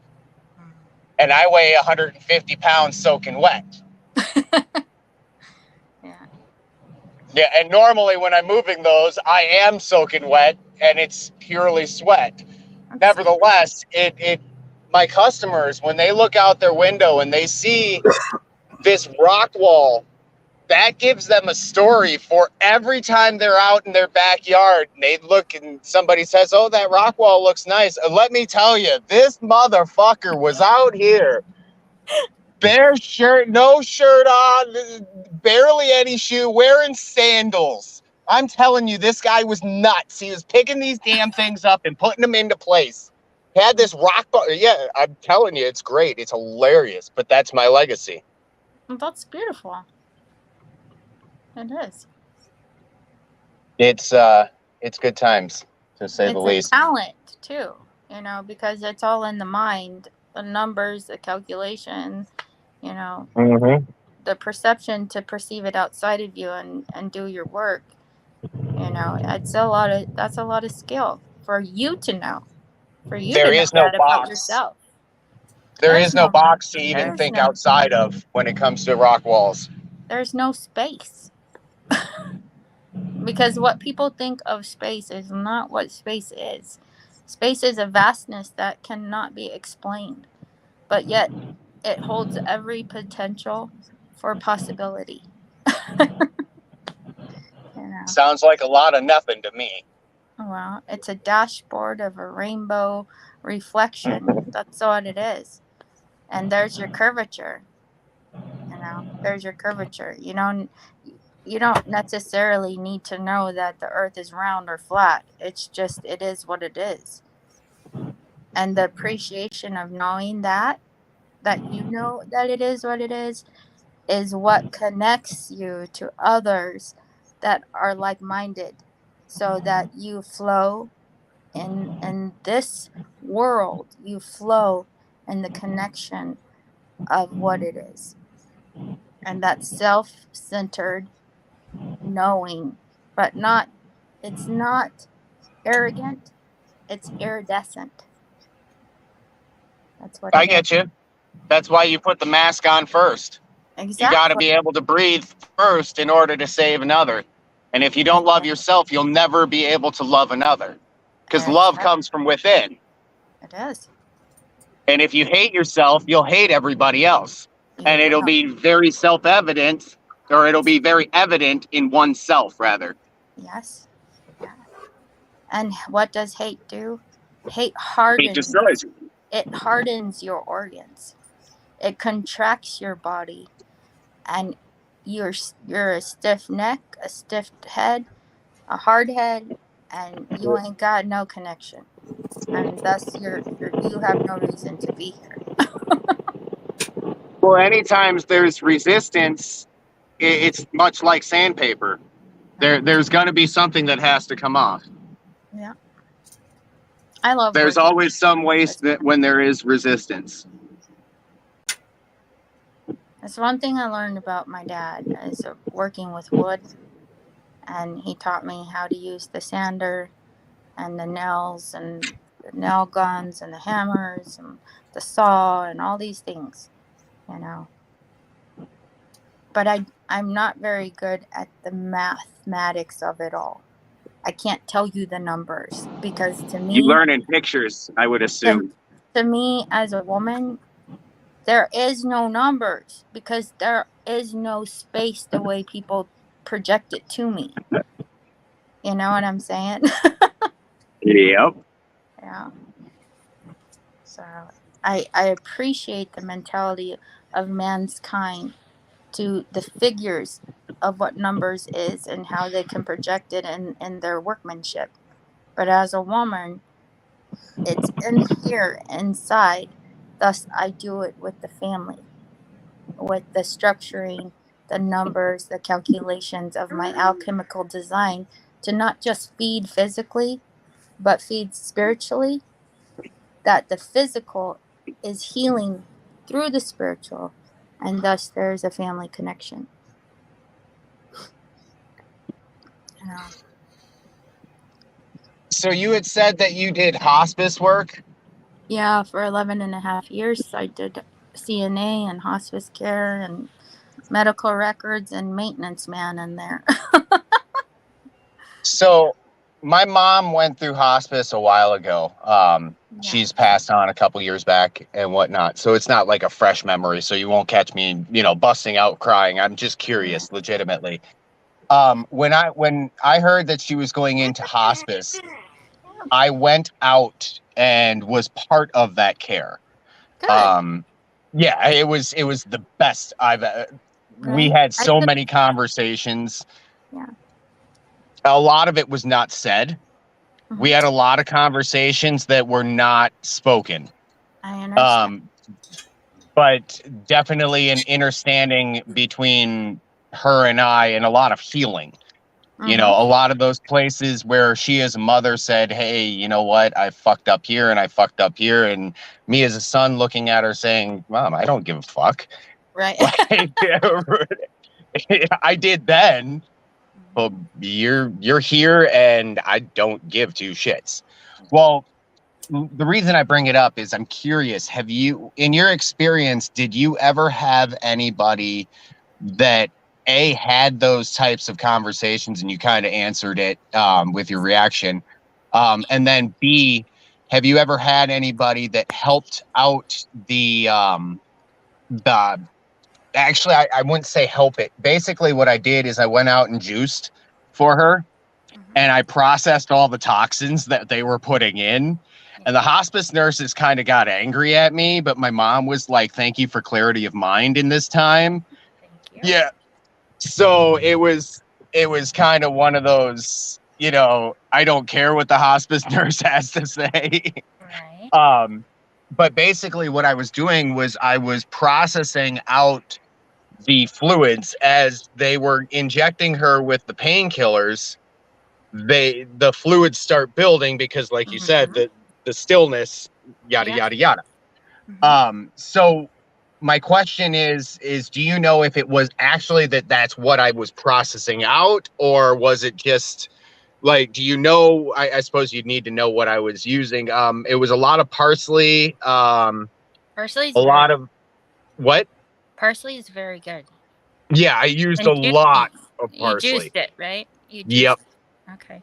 Yep. And we were putting on like 4 ounces at any given. We would give her about 2 to 3 ounces, 4 ounces max, and we would let her process that through. And when she asked for more, we would simply give her more. But we would get approximately, if we would give her 4 ounces, we would get about 8 to 10 ounces off of fluids, yeah, of drain off. it's kind of like dials. Okay, that makes a lot of sense, honestly. Right? Yeah. Okay, so I was literally purifying the impurities in her blood, and that's what was coming off. Yeah. I was curious about it because it's not like I'm, good friends with any hospice nurses. Yeah. They don't tend to like that kind of behavior. Well, let me clarify for you. I was never a nurse. I was a care aide. Gotcha. Okay. I went years. You were doing what I was doing. Years of with classes, my mom. Yeah, years of classes outside of work. I went to Teepa Snow. I don't know if you've ever heard of her, but she deals with dementia and Alzheimer's and music therapy and things like that for the elderly.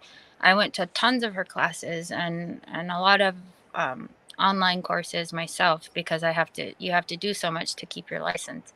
Right. But, in all of that, like what you're saying, like I did with my family, I showed them how to do my dad's hospice care. But as an aide, we're the mouthpiece. We're the advocate for the resident. We're taking care of for that person. So I was a mouthpiece that spoke for that person to the nurses, to the doctors, to the family members. That's a lot. That's a lot of work. I get what you're saying because you're there, at least in my experience with what I assume that you did. With my mom, I was the one that was feeding. I was the one that was doing all of the things that make up. So when there would be that wince of pain, okay, nurse, this is You're the body. Yep. You're their body. Just like your you car. See for them, you hear for them. Put in the oil, you know when to put in the gas, you know when to wash it out, to vacuum it out. You are the body of your car. You can feel the mechanics when you put your foot on that pedal or stick shift or whatever. You know the sounds that rattle. Same with the body. I wonder if that's part of the reason why we were able to have conversations without speaking. Yes. Well, because your mom was coming into her clairvoyance of the passing. So she was able to connect with your telepathic memory of everything she's ever told you, even as you were the child inside her belly. Right. That connection came to a full. And that closure was a closure you can substantially experience and give your knowing to others. Right. Yeah. Because my brothers and sisters, I'm the youngest of 5, and they didn't come. They all had lives, is what was, we had lives to live. I'm a business owner. Guess what? My life is being able to handle my family. That's why I'm a business owner. There you go. Yeah. Well, here's the thing. Yeah, that's a hard hitter. I told specifically, I told when my dad, because he died of brain cancer, but he's been dealing with cancer his whole fucking life. He was on dialysis for many, many, many years, and I got to be a part of some of that. My mom showed me, before I even took any classes, my mom showed me, she was the physician in the family. She's the one that dealt with all my dad's things, and sometimes she needed help. So sometimes I would help her with, the bandages. She showed me how to take blood pressure.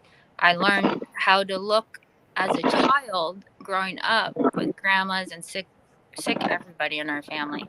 I listened. I paid attention. When I got schooled into it, I listened. I paid attention. I took my job very seriously, because I could have had my license put taken away. I could have had my name in a magazine all over Oregon saying what shitty thing I did. I could have had all those things happen, but because I paid close attention and because I treated those people like I would my own body and my family, I had a good outcome and a good experience of how to share that with others, even within my own family. And I told my brothers and sisters, if they don't get their asses all in one area just for at least a week or two, because that's all he has, to let your dad go so that you have closure and so that my mom has stability within us, that she can let go and you can all let go, and it's not gonna hurt the way you think. It's healing, and some chose to stay, some chose to leave right before he passed away, but at least they got that closure. I didn't stay for the funeral. Yeah. They all showed up for that. They said to me, "Well, why'd you leave?" I said, "My business was done. It was done. You had your closure. My business was done." She ain't in the grave. She's all around you. Right. And it's interesting because, like, on those days, actually, this is a particular block. I built a fence right down the road here. I'll show it to you when I'm done with my shoveling. I was having a particular hard day. And this is not the only time, but this is one of many times, just because I'm on this block. Wouldn't you know, those cardinals show up every time. Every time. Yeah. And there's 3 cardinals that show up consistently. It's 2 females and a male. Mm-hmm. Well, in the past couple of years, I've lost my grandfather, my grandmother, and my mother, and they all showed up in sequence. I understand that. I tell you, before my dad passed away, we didn't talk very much, but he would call once in a while, and he didn't believe me that there were wood ducks, and I was watching these ducks, train their babies how to fly off of a pine tree by the creek outside where I used to live, and I was like, "Dad, what is that, a duck?" And he's like, "I don't believe you. Ducks don't do that." And I'm like, "No, seriously." So I looked it up and I gave it to him. He was so impressed. He sent me 3 years of Birds in Blue magazine. and ever since then, like, when I see nature and I think of my dad, there will always be a robin or a squirrel. Always. Well, that's why they named it that, right? Yeah. For rest. Yeah. It's because it's for rest. Yes. It's for our nurturing of our soul, the soul of our human bodies, not the soul of our spirit, but for our human bodies to connect to that. Hey. Big girl. Big girl. You say hi? Huh? Yeah. How you doing, Larry?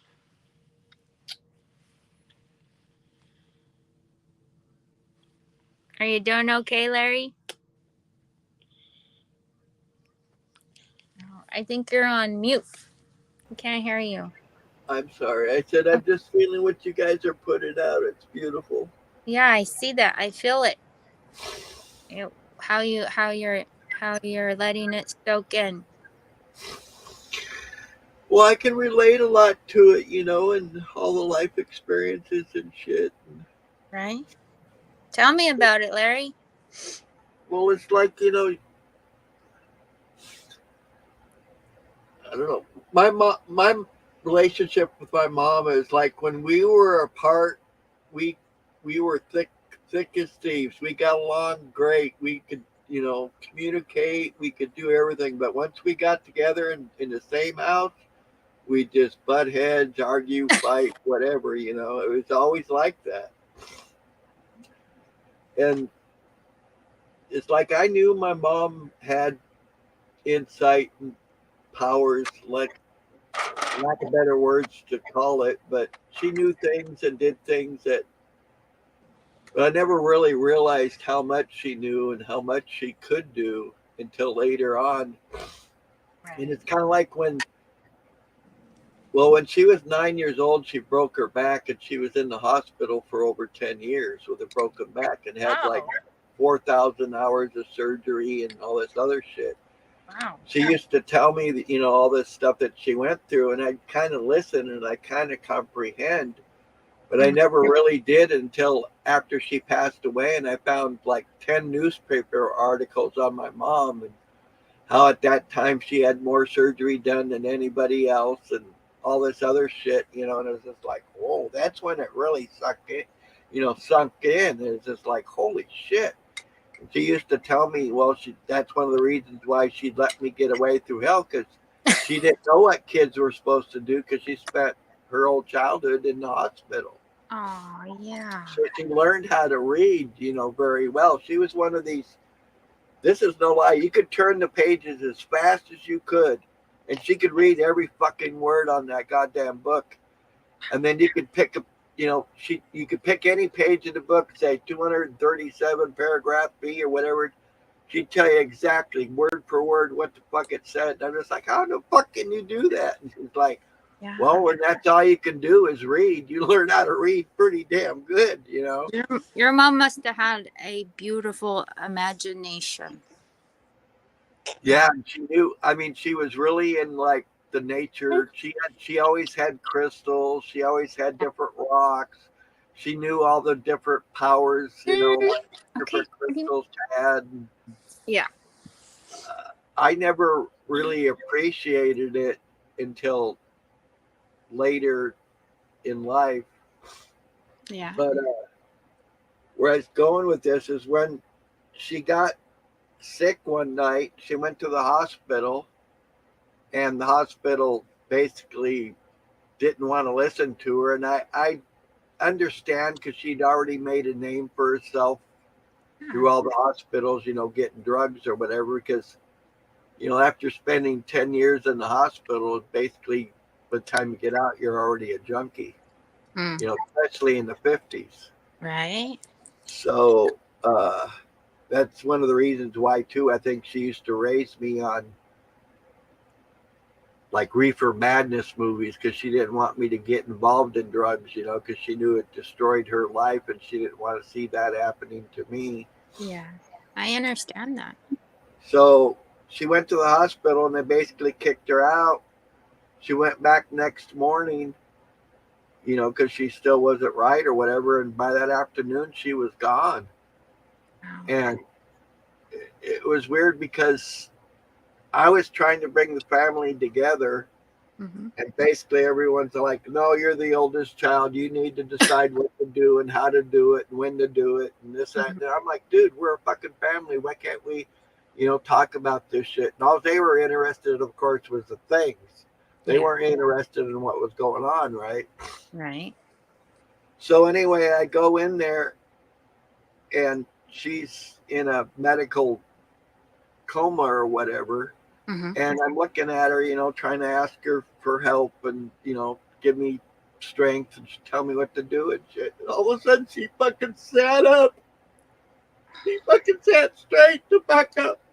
Oh. And fucking looked at me. And still to this day, I don't know what she was trying to tell me. It was kind of like she woke up and confused and didn't know where she was, or like, get me the fuck out of here, or, let me the fuck go or something. I don't know. All I know is I'm just like, how the fuck did she do this when she's in this fucking medical coma?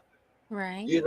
And I've seen it happen, Larry. it was hard though. And then I'm trying, like I said, I was trying to bring everybody together, like, cause they wanted me to take her off the machine and all that other shit, and I'm like asking for people for help, and in this decision, nobody wanted to do it, and it's just like, and that hurt even more, that to find out that these people, I mean, her own sister was the worst. Yeah, but to know her own sister didn't give a fuck about her. All she gave a fuck about is what she could get. Yeah. You know, and I looked at her and I'm like, if that's what I told her, I says, if that's what you're about is what you can get and what you want, I says, you take what the fuck you want and I don't want to know you again. Yeah. And I haven't basically. Yep. That was a hard hitter for me, losing my dad. But I understand. Maybe she was just, maybe she woke up like that just to look you in the face and scare you to fucking shit. And be like, look at here, mister. I'm dying. And her energy that goes out is the energy that goes out. But her spirit is in you. Yeah. She gave her spirit to you, Larry. I've seen that woman do telekinesis. I've seen her fucking like pick up a book and make it go across the room. I never seen her, but my kids said she'd like practice every religion there was. She actually didn't read it. She'd go and live it, you know. Right. When she passed away, she was a Buddha. Yeah. She was a Buddhist. So my kids used to remember her sitting in the middle of her bed. She'd be cross-legged chanting, right? Yeah. They said they'd see that my mom like 4 feet off the bed, just in midair, you know, floating, doing her damn chatting. Wow. And I never saw it, but I believe it because they both told me at different times, not like they were feeding off each other or whatever. You know, it's their own story, their own way, but describing the same thing. And it's just like, holy fuck, you know. She was more powerful than I even knew. That's beautiful. I know. My mom amazes me. She's already in her late 70s and she's still going. You know, she hurts like a motherfucker, but you know, we got her on cannabis and she feels so much better, you know, and my brother takes care of her now. But, you know, I call in and check on her and I'll be back there soon. I'll be back in Oregon soon. So it's good. But thank you for sharing. Yeah, thank you for sharing that. That's powerful. When I was 16, I worked for this old guy. He was a quadriplegic. And I'd go there on the weekends, and he had to stay there all weekend, you know, all night and whatever, and help if he needed to go to the bathroom or whatever. Mm-hmm. Well, when I first met him, he had this cupboard.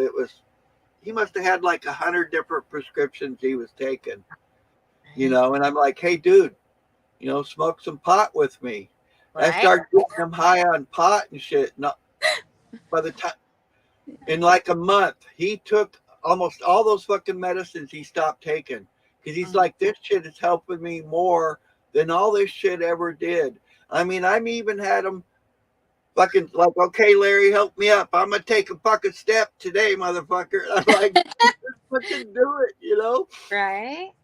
And I don't remember what happened, but I end up quitting or something. And then I left, and it was like 3 months after I left, the old man ended up passing away. And it was like, I mean, when I first met him, he was basically a vegetable, didn't do anything, really didn't say anything. And within a couple months, he was all like, hey, Larry, what are we going to do today? You know, and it was just like a whole different person. He was like a kid again.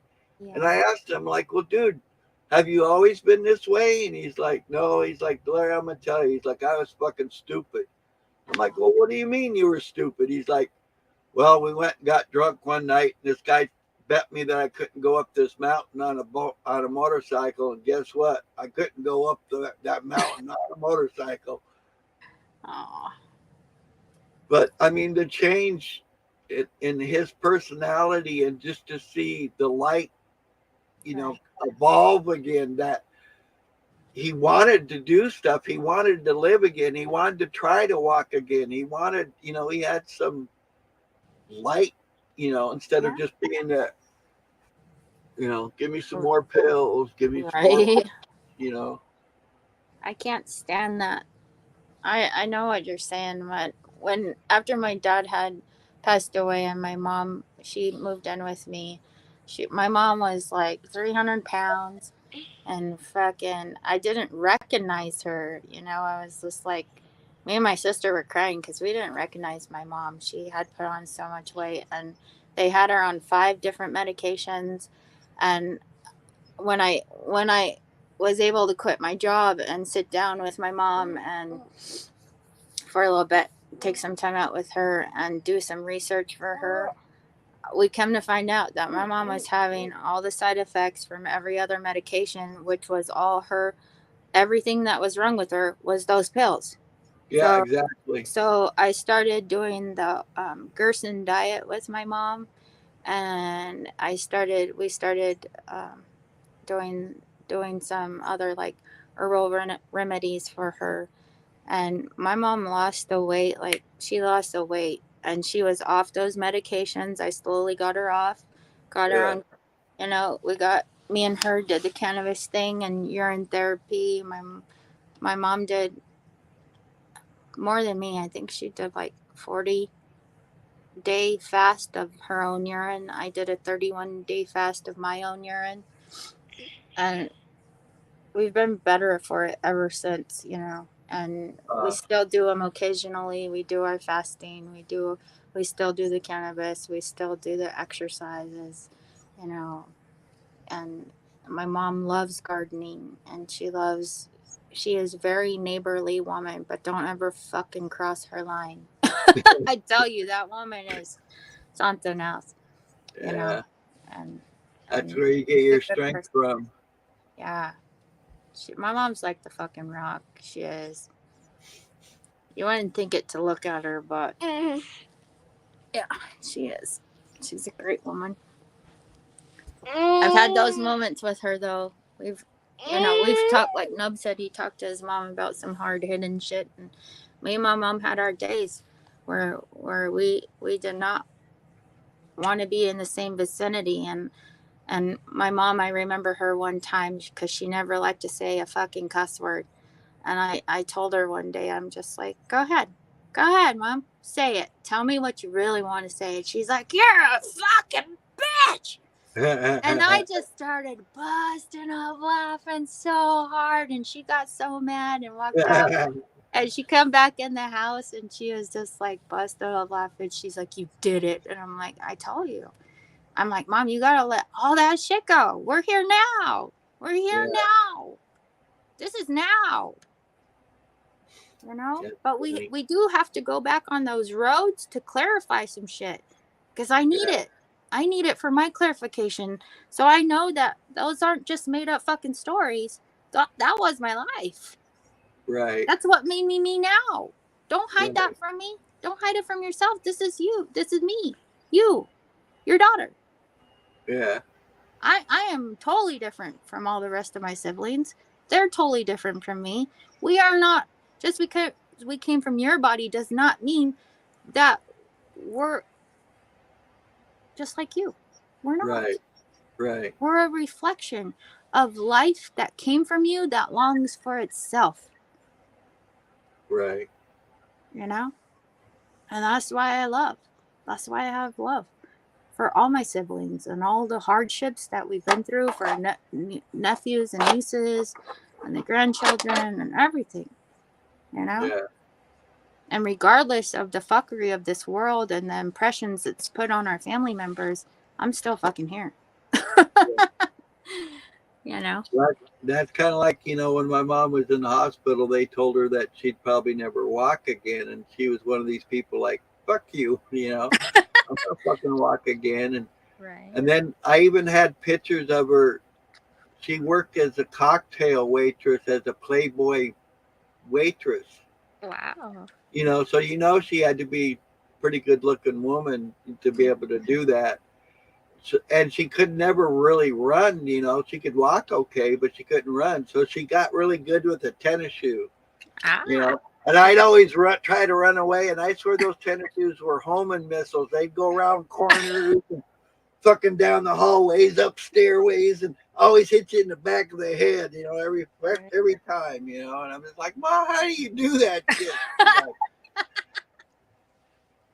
She's like, hey, I got ways. Right. Moms do have eyes in the back of the head that you cannot see. Yeah, it's funny. I'll give men bad time or whatever, because they're like, oh, I can't carry all this. I says, well, it shows that you never could be a mom, because the mom has 8, like an octopus. They got 8 arms, and they're going everywhere which way at any time. Right. You said your mom was a Buddhist, and here's the thing about Buddha and Shiva and Shakti and all Rata and Krishna, that's just symbology. It's a symbology of all the planets that mom had to hold up. Yeah. She's a fucking goddess, warrior of her own womb. Womb to tomb. She's the one that burst the stars from her womb, and she knows where they're going back to. When they go to the tomb, it rolls away, and they're there. They're there.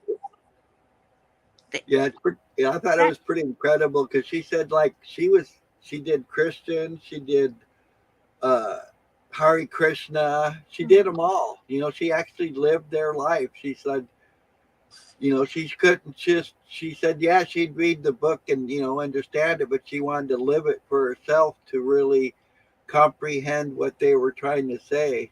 Mm-hmm.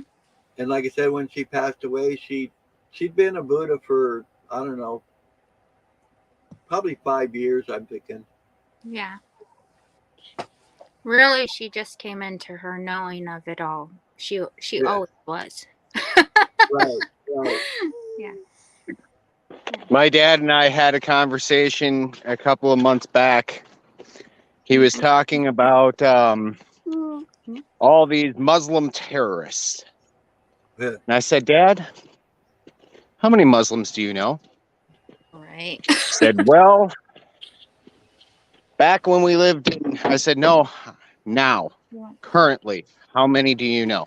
He said, well, probably not too many. I said, well, then I would say your frame of reference is rather void. Mm-hmm. Let me ask you this next question. Have you ever read their book? He's like, well, can't say I have. I said, so how is it that you are putting your frame of reference on their way of life if you have no idea what their way of life is from the very first beginning? Like, you've never even read the book. Never once. So how can you even be on their same page of understanding or intellect in any way, shape, or form? Mm-hmm. He said, I never even thought about it that way. Yeah. Yeah. And I said, Dad, you're a grown-ass man. You're going to do what you're going to do. But I would seriously, if you're going to live and survive in today's society, I would seriously contemplate picking up that book. Right. At least know what the hell you're talking about. Yeah, I have this one I've been reading in the Bhagavad Gita. It's very interesting, all of it. They are very interesting books. But the whole thing about it is, just like with the Tao and the art of war, it's an art. The whole thing is the beauty of the art of war is destruction. But it's not supposed to be that way. It's to be tactic with a grain of salt that those things are potential. But they don't have to be like that. Thus it's an art every day to not go to war. Yeah. And this is the thing and the mentality that mankind has failed to see, thus the detriment of all, really.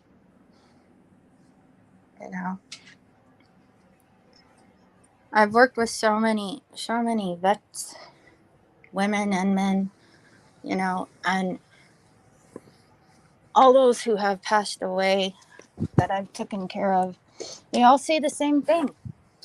And it's funny because they're terrified, half of them, to die. It scares them. And the thing about it is, the moment that the bubbling forth of the rattling and the dropping of the pineal gland fluids when they die, right before then is the glaze. Their eyes glaze over like a fish, and then the oil drops, and their body gives out. Their body gives out the spirit and the soul. You know, it's a very beautiful thing. Yeah. But this is the thing, is that most of them, before they go, they cry out to their mother. I say, I'm coming, or their grandmother. Never once have I heard them call out to a male figure in all my knowing. They've called to their mother, or the woman that was very predominant in their life. And they got to go back. It's beautiful. Because the currency that nobody can see resides and rests inside your navel, your belly button. And that's the swirl, that's the vortex to going back to mother, to opening that connection, is when you're able to soothe the tummy, the inner dwellings of the liver, the kidneys, the adrenal gland, all those things. That's the connection to mother. Because a mother doesn't just have a baby and not feed it. That baby knows it needs her breast. It needs her warmth. It rests between the bosom of her. You know?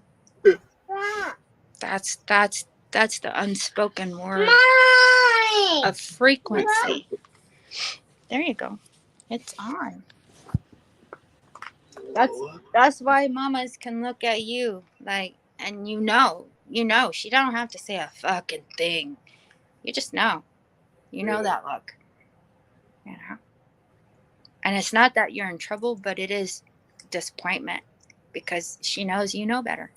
You know? You know, because I know that most mothers out there, it don't matter if you take their child away. A mother will mother anybody's child. I think the same can be said for a father, a true father. Yes. But I can't speak for father. Right. I can't. And that I hear that. I hear that you're advocating for what you know, not what you don't. And that I give you accolade. I would say as a strong, I think that if you're a single parent and you have to play both of those roles, I've been there. I think you understand those roles way different, because I can't just say, go talk to your mom. Right. What, you want me to drive 45 minutes in a car that doesn't exist? And that would be what my son's response would be. There you go. Not only that, I just have one son. You have a son. How old is he? He's 13. Yes, he is his father's child. There you go. as well as they should be their dad's child and their mother's child. But the boys usually are predominant of the male. Yeah. Well, with my son, it's funny because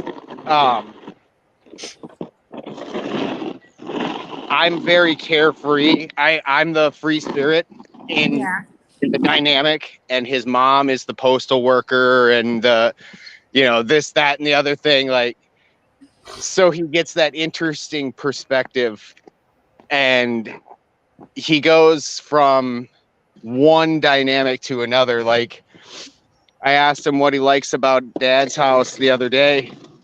He said, well, Dad, I like the freedom. I like the creativity that I have here, or that I can have here. And I was like, you don't get that with your mom? And he's like, nope. And I was like, well, that's interesting. And then he was explaining, well, he wants creativity in male dominant things. Yeah. So it totally makes sense why that's at Dad's. And I was like, well, that's kind of because, and I kind of had to explain it to him. And one of the things that I don't do is you really won't hear me talk negatively about her. She's a bitch, but that's where it ends. Yeah. Like, I can't control her actions, but I can control mine. Yeah. You know, and that's what I tell him all the time. And he's like, well, do you say those same things when I'm not around? I was like, that's when I have to live it more, because it's easy. It's easy to do that. Me saying that she's a bitch, she'll tell you that. Yeah. Like, so I'm not speaking out of anything that she doesn't say. No. You know, but past that, I don't need to. Why do I need to talk illy of, you know, somebody that I obviously found passionate enough to copulate with? Right. You know, and his mom and I go back way. Yeah, we go way back, like back in the day. I've sat a lot of hours on the city bus waiting to see that woman. But nevertheless, you know, shit happened. You know, we weren't the children that we thought we were. You know, and The thing about it is in building that relationship with her, the thing about it is that you if you grew up as children together, it's a different story when you turn into your adulthood. I moved far away as well. Let go. Yeah, she was not my first girlfriend, but she was definitely my first love. Mm-hmm. And you know, when I decided to give her a call, those feelings were all there, and they were feelings. Yeah. Well, that was an energy that I should have left. Nevertheless, I'm glad that I didn't, because I have an awesome young man as a result of it. Right. You know, and dealing with her, can't regret it. Right. And I often say the best thing that ever happened to me as a man is that divorce, because it forced me to become who I am today. Right. And I like myself now. I didn't like myself then, and hence the divorce. Yeah. Right. Takes two to tango, though. You know, I've been divorced twice. Yeah, no paperwork for me. If it's meant to be, then the Most High will say, hey, you guys copulate and you guys stay together. And here's the reasons why. If that doesn't happen, I'm good. I'm real good. Right. It is what it is. I don't live in that lower chakra area. You know, what I do with that is I bring up the roots so that others can be stimulated by those roots, because those roots have been pruned, they've been sheared, and they ain't fucking going nowhere. Those are some strong fucking roots. So if you can't integrate your root structure with that structure, there is no fucking structure. That's the thing. You know, that's funny that you're talking about root structure. I was yesterday, I was transplanting my pepper plants from one container to another, and I was noticing how clean and beautiful those roots are able to stay in a aquaponics system. Oh, yeah. And I thought about that. I was thinking about roots, and then now hearing it again, it's just that reiteration of roots. That's the truth. It's truth. There's a guy in Oregon. It's kind of like a little outside, like I think between Lafayette and McMinnville. There's a little aquaponics shop out there, and he sells mushroom composts and things like this. So me and my mom got some for the garden, and we got a book about aquaponics, and my mom read it, and I read a little bit of it. But she's more the green thumb. I will do it if I have a place to do it. If I don't, I don't. You know, some things grow in windows and some things just don't. And it depends on the sun and the way it reflects. You know, so if it's not your home, it's not your home. If it's your home, you could do what you fuck you want. But it is what it is. I'm in a rental, and I have probably 3,000 to 4,000 gallons in my basement. Mm-hmm. My landlord would probably not be very happy. Nevertheless, I make it work. There you go. Well, at least it's in your basement. All right. That's just the downstairs fish tanks. That's not including the upstairs fish tanks. Hey, you gotta do what you gotta do to survive, man. It is what it is. To have survival and to not just thrive through that survival, but to be. And and you can share with others. And you know, nobody should have a right to tell you that you can grow something for your benefit of your human body. You know, that's I just say it's part of my religion. Right. This whole world is landscaped for the benefit of all. You know. And the laws of nature should be replenished in this realm. It should be replenished. You know. I mean, we can have as much electronics as you want, but eventually America and the rest of the world is just going to get fatter and fatter and fatter because everything's fast this and fast that, and your body don't have time to keep the fuck up. Yeah. They want to make it complacent. When I cook, I don't cook fast. And when people eat, they don't eat fast. They enjoy their meals. Yeah. You know, that's how it's supposed to be. You're supposed to be able to enjoy and have laughter and tears at the same time, at the same table. That's where communication comes. Yeah, 9 times out of 10 when we're eating dinner, I'm usually the last one done. Right. That's how it was in my house. It is what it is. And right now, I'll tell you what, I don't work in a government job. I do some private care a little bit where I'm at with the baby's grandpa, and he gets his chance to see her. He's an 83-year-old, old vet, and he's not doing so well himself, but he likes to play it off like he is. But yeah. I just want his granddaughter to know her grandpa, because she don't know her dad. I mean, I show her videos and pictures of him, but she don't know. So I want her to know, And she has a half brother over here, and grandma and aunts. I want them to know, It's important for her to know that, just in case something happens to me and I'm not here, and she knows her family, Right. Have those roots like you're talking about. Yeah. Yeah. And then she has her brothers and sisters on the other side, and her cousins, and her grandma, and her uncles and aunts. She gets to make that decision who she wants around her too, not just me. It's not just me, Right.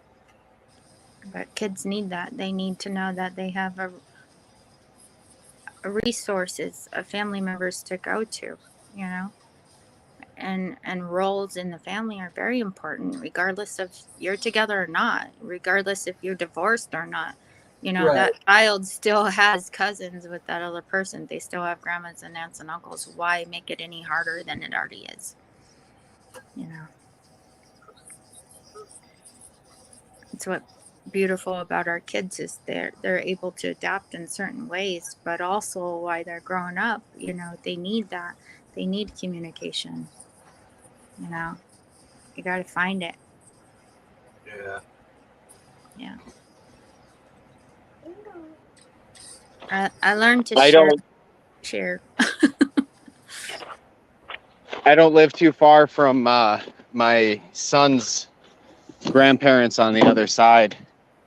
Yeah. And when I do snow removal, I've actually got an account that is literally right down the road from their house. Oh, wow. Every time I do that account, I always swing by, and it's normally done. Yeah. But nevertheless, anytime I see it's not done, I always shovel their place. Aww. Never ask for anything. It's not my place to ask. It's a place where I get to honor them. Right? And he asked me about it one day. And I said, hey, if you want to pay anybody, you pay it to your grandchild. There you go. You keep your finances in your family, because my work is because I honor you guys, not because I'm looking for anything. If I was looking for something, I would go to the door and knock. Right. Yeah. And then I would tell you how much it was. for me to provide this service. Oh, yeah. And they didn't understand it at first, and then they understood that, hey, that's just who I am. You want tea? Yeah. Yeah, but just because I got divorced doesn't mean that all of a sudden my feelings towards them changed.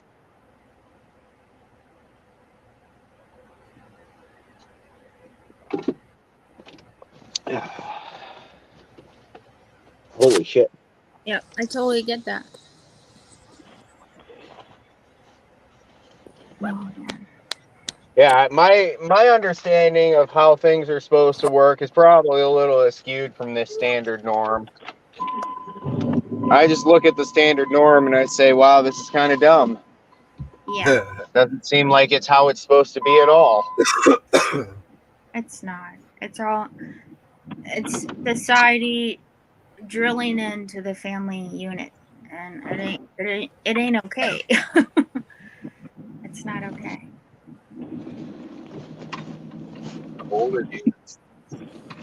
At the end of the day, if something happened, if something happened to her or to you, it would affect your son, and it would affect the emotional play out of the family wherever he's at. Yep. So, like, he needs to grow up with, oh, you hated my dad when you're not here, or she hated my dad.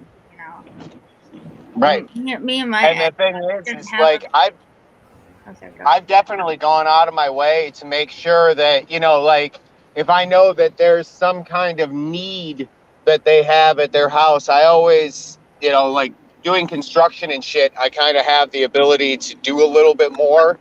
So when, a storm comes by and, some shingles get ripped off, I definitely have no problem running over there and throwing a tarp up. I'm not going to do the work for free, but I'm going to make sure that my son's taken care of. Yeah, I understand that. And I would do the work for free if it wasn't about time. If I had unlimited time, no worries. Right. Unfortunately, I have a business partner that would probably beat me if I spent all my time taking care of my baby mama's house. Yeah, I understand that. Well, she needs to learn how to take care of her own house. There's plenty of do-it-yourselves out there. Yeah, you can watch. Now she's got a big strong man for herself. So I've simply backed off and said, hey, you go about your business the way you need it, and anytime you need me, I'll be where I need to be. And she thought she was going to hurt my feelers, and I proceeded to live my life according to what I need to do. Yeah, I totally get that. It's good though. It's good of you. It's good of her. For the benefit of your son. I just think there's a standard of excellency that if I don't show him, he's never going to learn. Well, that's your communication. That's your specific frequency for your son. It has nothing to do with anybody else, really, when it comes right down to it. Right. It's your legacy. It's me putting the mask on, learning to love myself, because it's not about loving anybody else if I'm going to do it and it doesn't feel great. Like, it's not that I want to go out and help her. I'm not jumping up and down saying, oh yes, Les, please. No. Yeah. It's just not a burden to me anymore. That's good. It doesn't happen very often, though. I will say that she doesn't. She used to abuse it quite often, and I used to play into the role, and now I don't really play into the role so much. So she's realized that, my version of help and what she's after are two different things. No. Okay.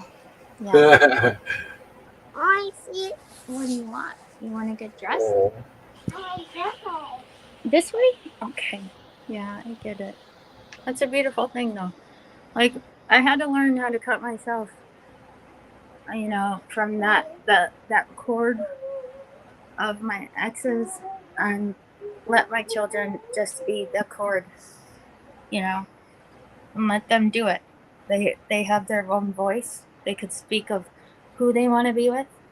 Like I told my sons, I'm like, I'll rip myself in 2 million pieces for you, just so that you can have your relationship with your dad. And Yep. I'm glad they do, because he's finally doing his job with our sons. He's finally doing it, and it's a hard hitter for me, because it was years of alcohol abuse on both of our parts, and I learned to not do it anymore. I learned how to heal my body, and it is what it is. He's been in and out of the hospital because of his alcoholism, and I wish him well, and I wish the person he's with well, and it is what it is. I think that's where the majority of the healing for me comes, at least, is being able to wish them well. Yeah, you have to. Because That's 9 what your times son out of is. 10, Without you, he's there. You yep, know, and you have to be able to make it a peacefulness, and let that shit go, because it don't matter anymore. It's over. right, right. Whether the I'm other not with person gets them. it or not. You just wish them well and move forward. And it ain't. Yep, I mean, you could say that, but the thing about it is it's a little at a time. A little yep, at a time. yep. It's an action. I will definitely agree there. Yeah. Or a series of actions. Jealousy is just as bad as anger and resentment.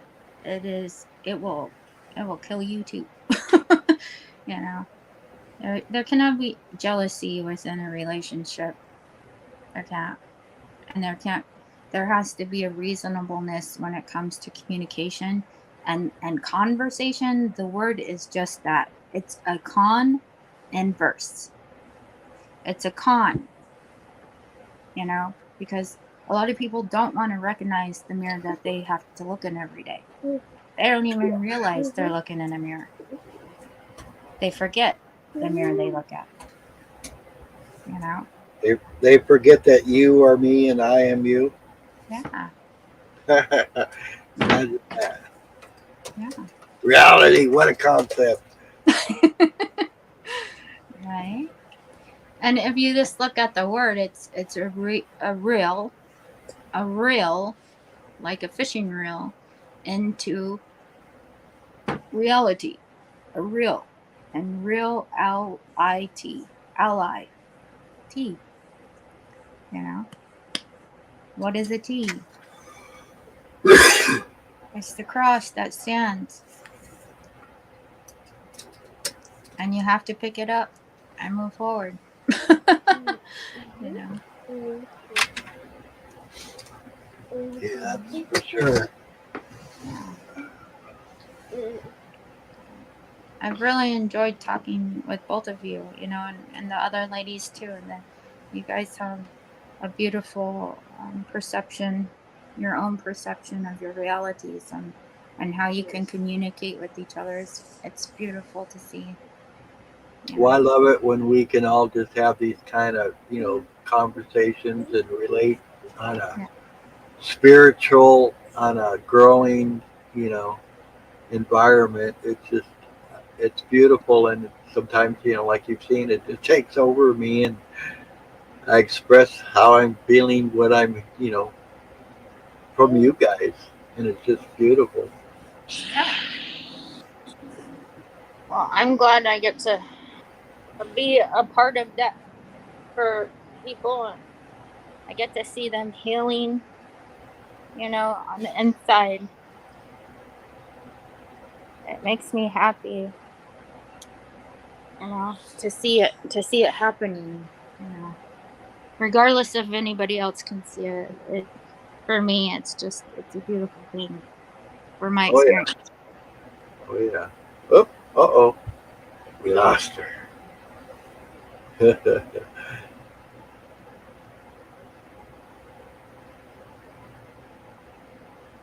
I didn't do it. You're muted. Why are you dropping people? I didn't do it. You know me, I just got to have control all the time. I just can't help it.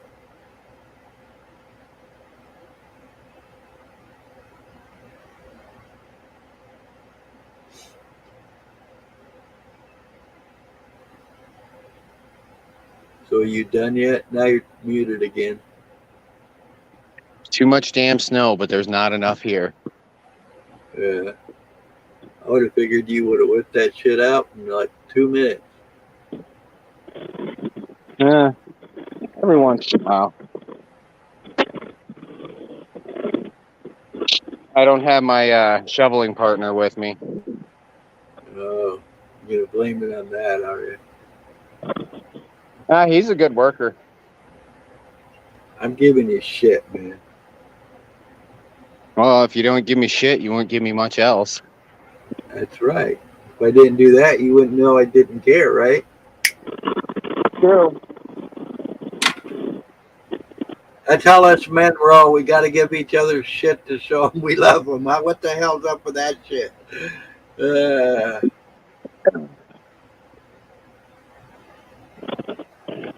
Yeah, we figured something like that happened. Danae says that the baby hit the screen and booted her.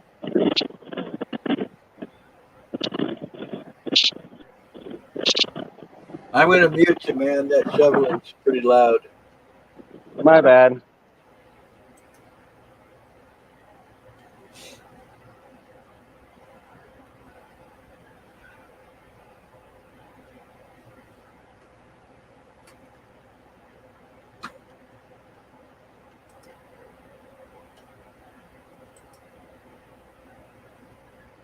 I wanted you to hear my magnificent shoveling. Well, I just guess I fucked that all up, didn't I? It's so funny when I go to YouTube now, every time, like if I'm live, YouTube will suggest my own videos to me.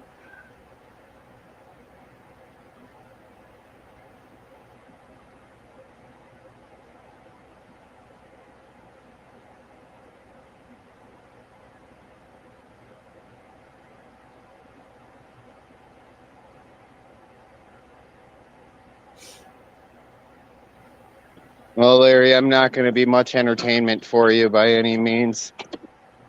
I've got to finish up here. Anyways, I'll stay up for as long as you're on, but nevertheless, I'm not going to be much entertainment. That's all right, man. You take care of what you need to take care of. I need to get out of here and start vacuuming the house and shit anyway, so I'm going to probably head out myself. I've been here for 4 hours already.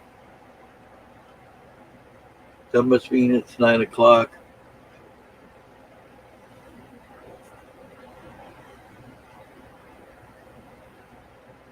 $11 o'clock for me. Yeah. So you have a great day, Nubs, and we'll talk to you later. All right, man. Take her easy. You take care, man. And Danielle, thanks for spending your time with us. It was awesome. I always love having you up here. You always have such wisdom, such beauty within your soul. It's glad to see. You take care and have a great day, and we'll see you again. Same time, same bat channel.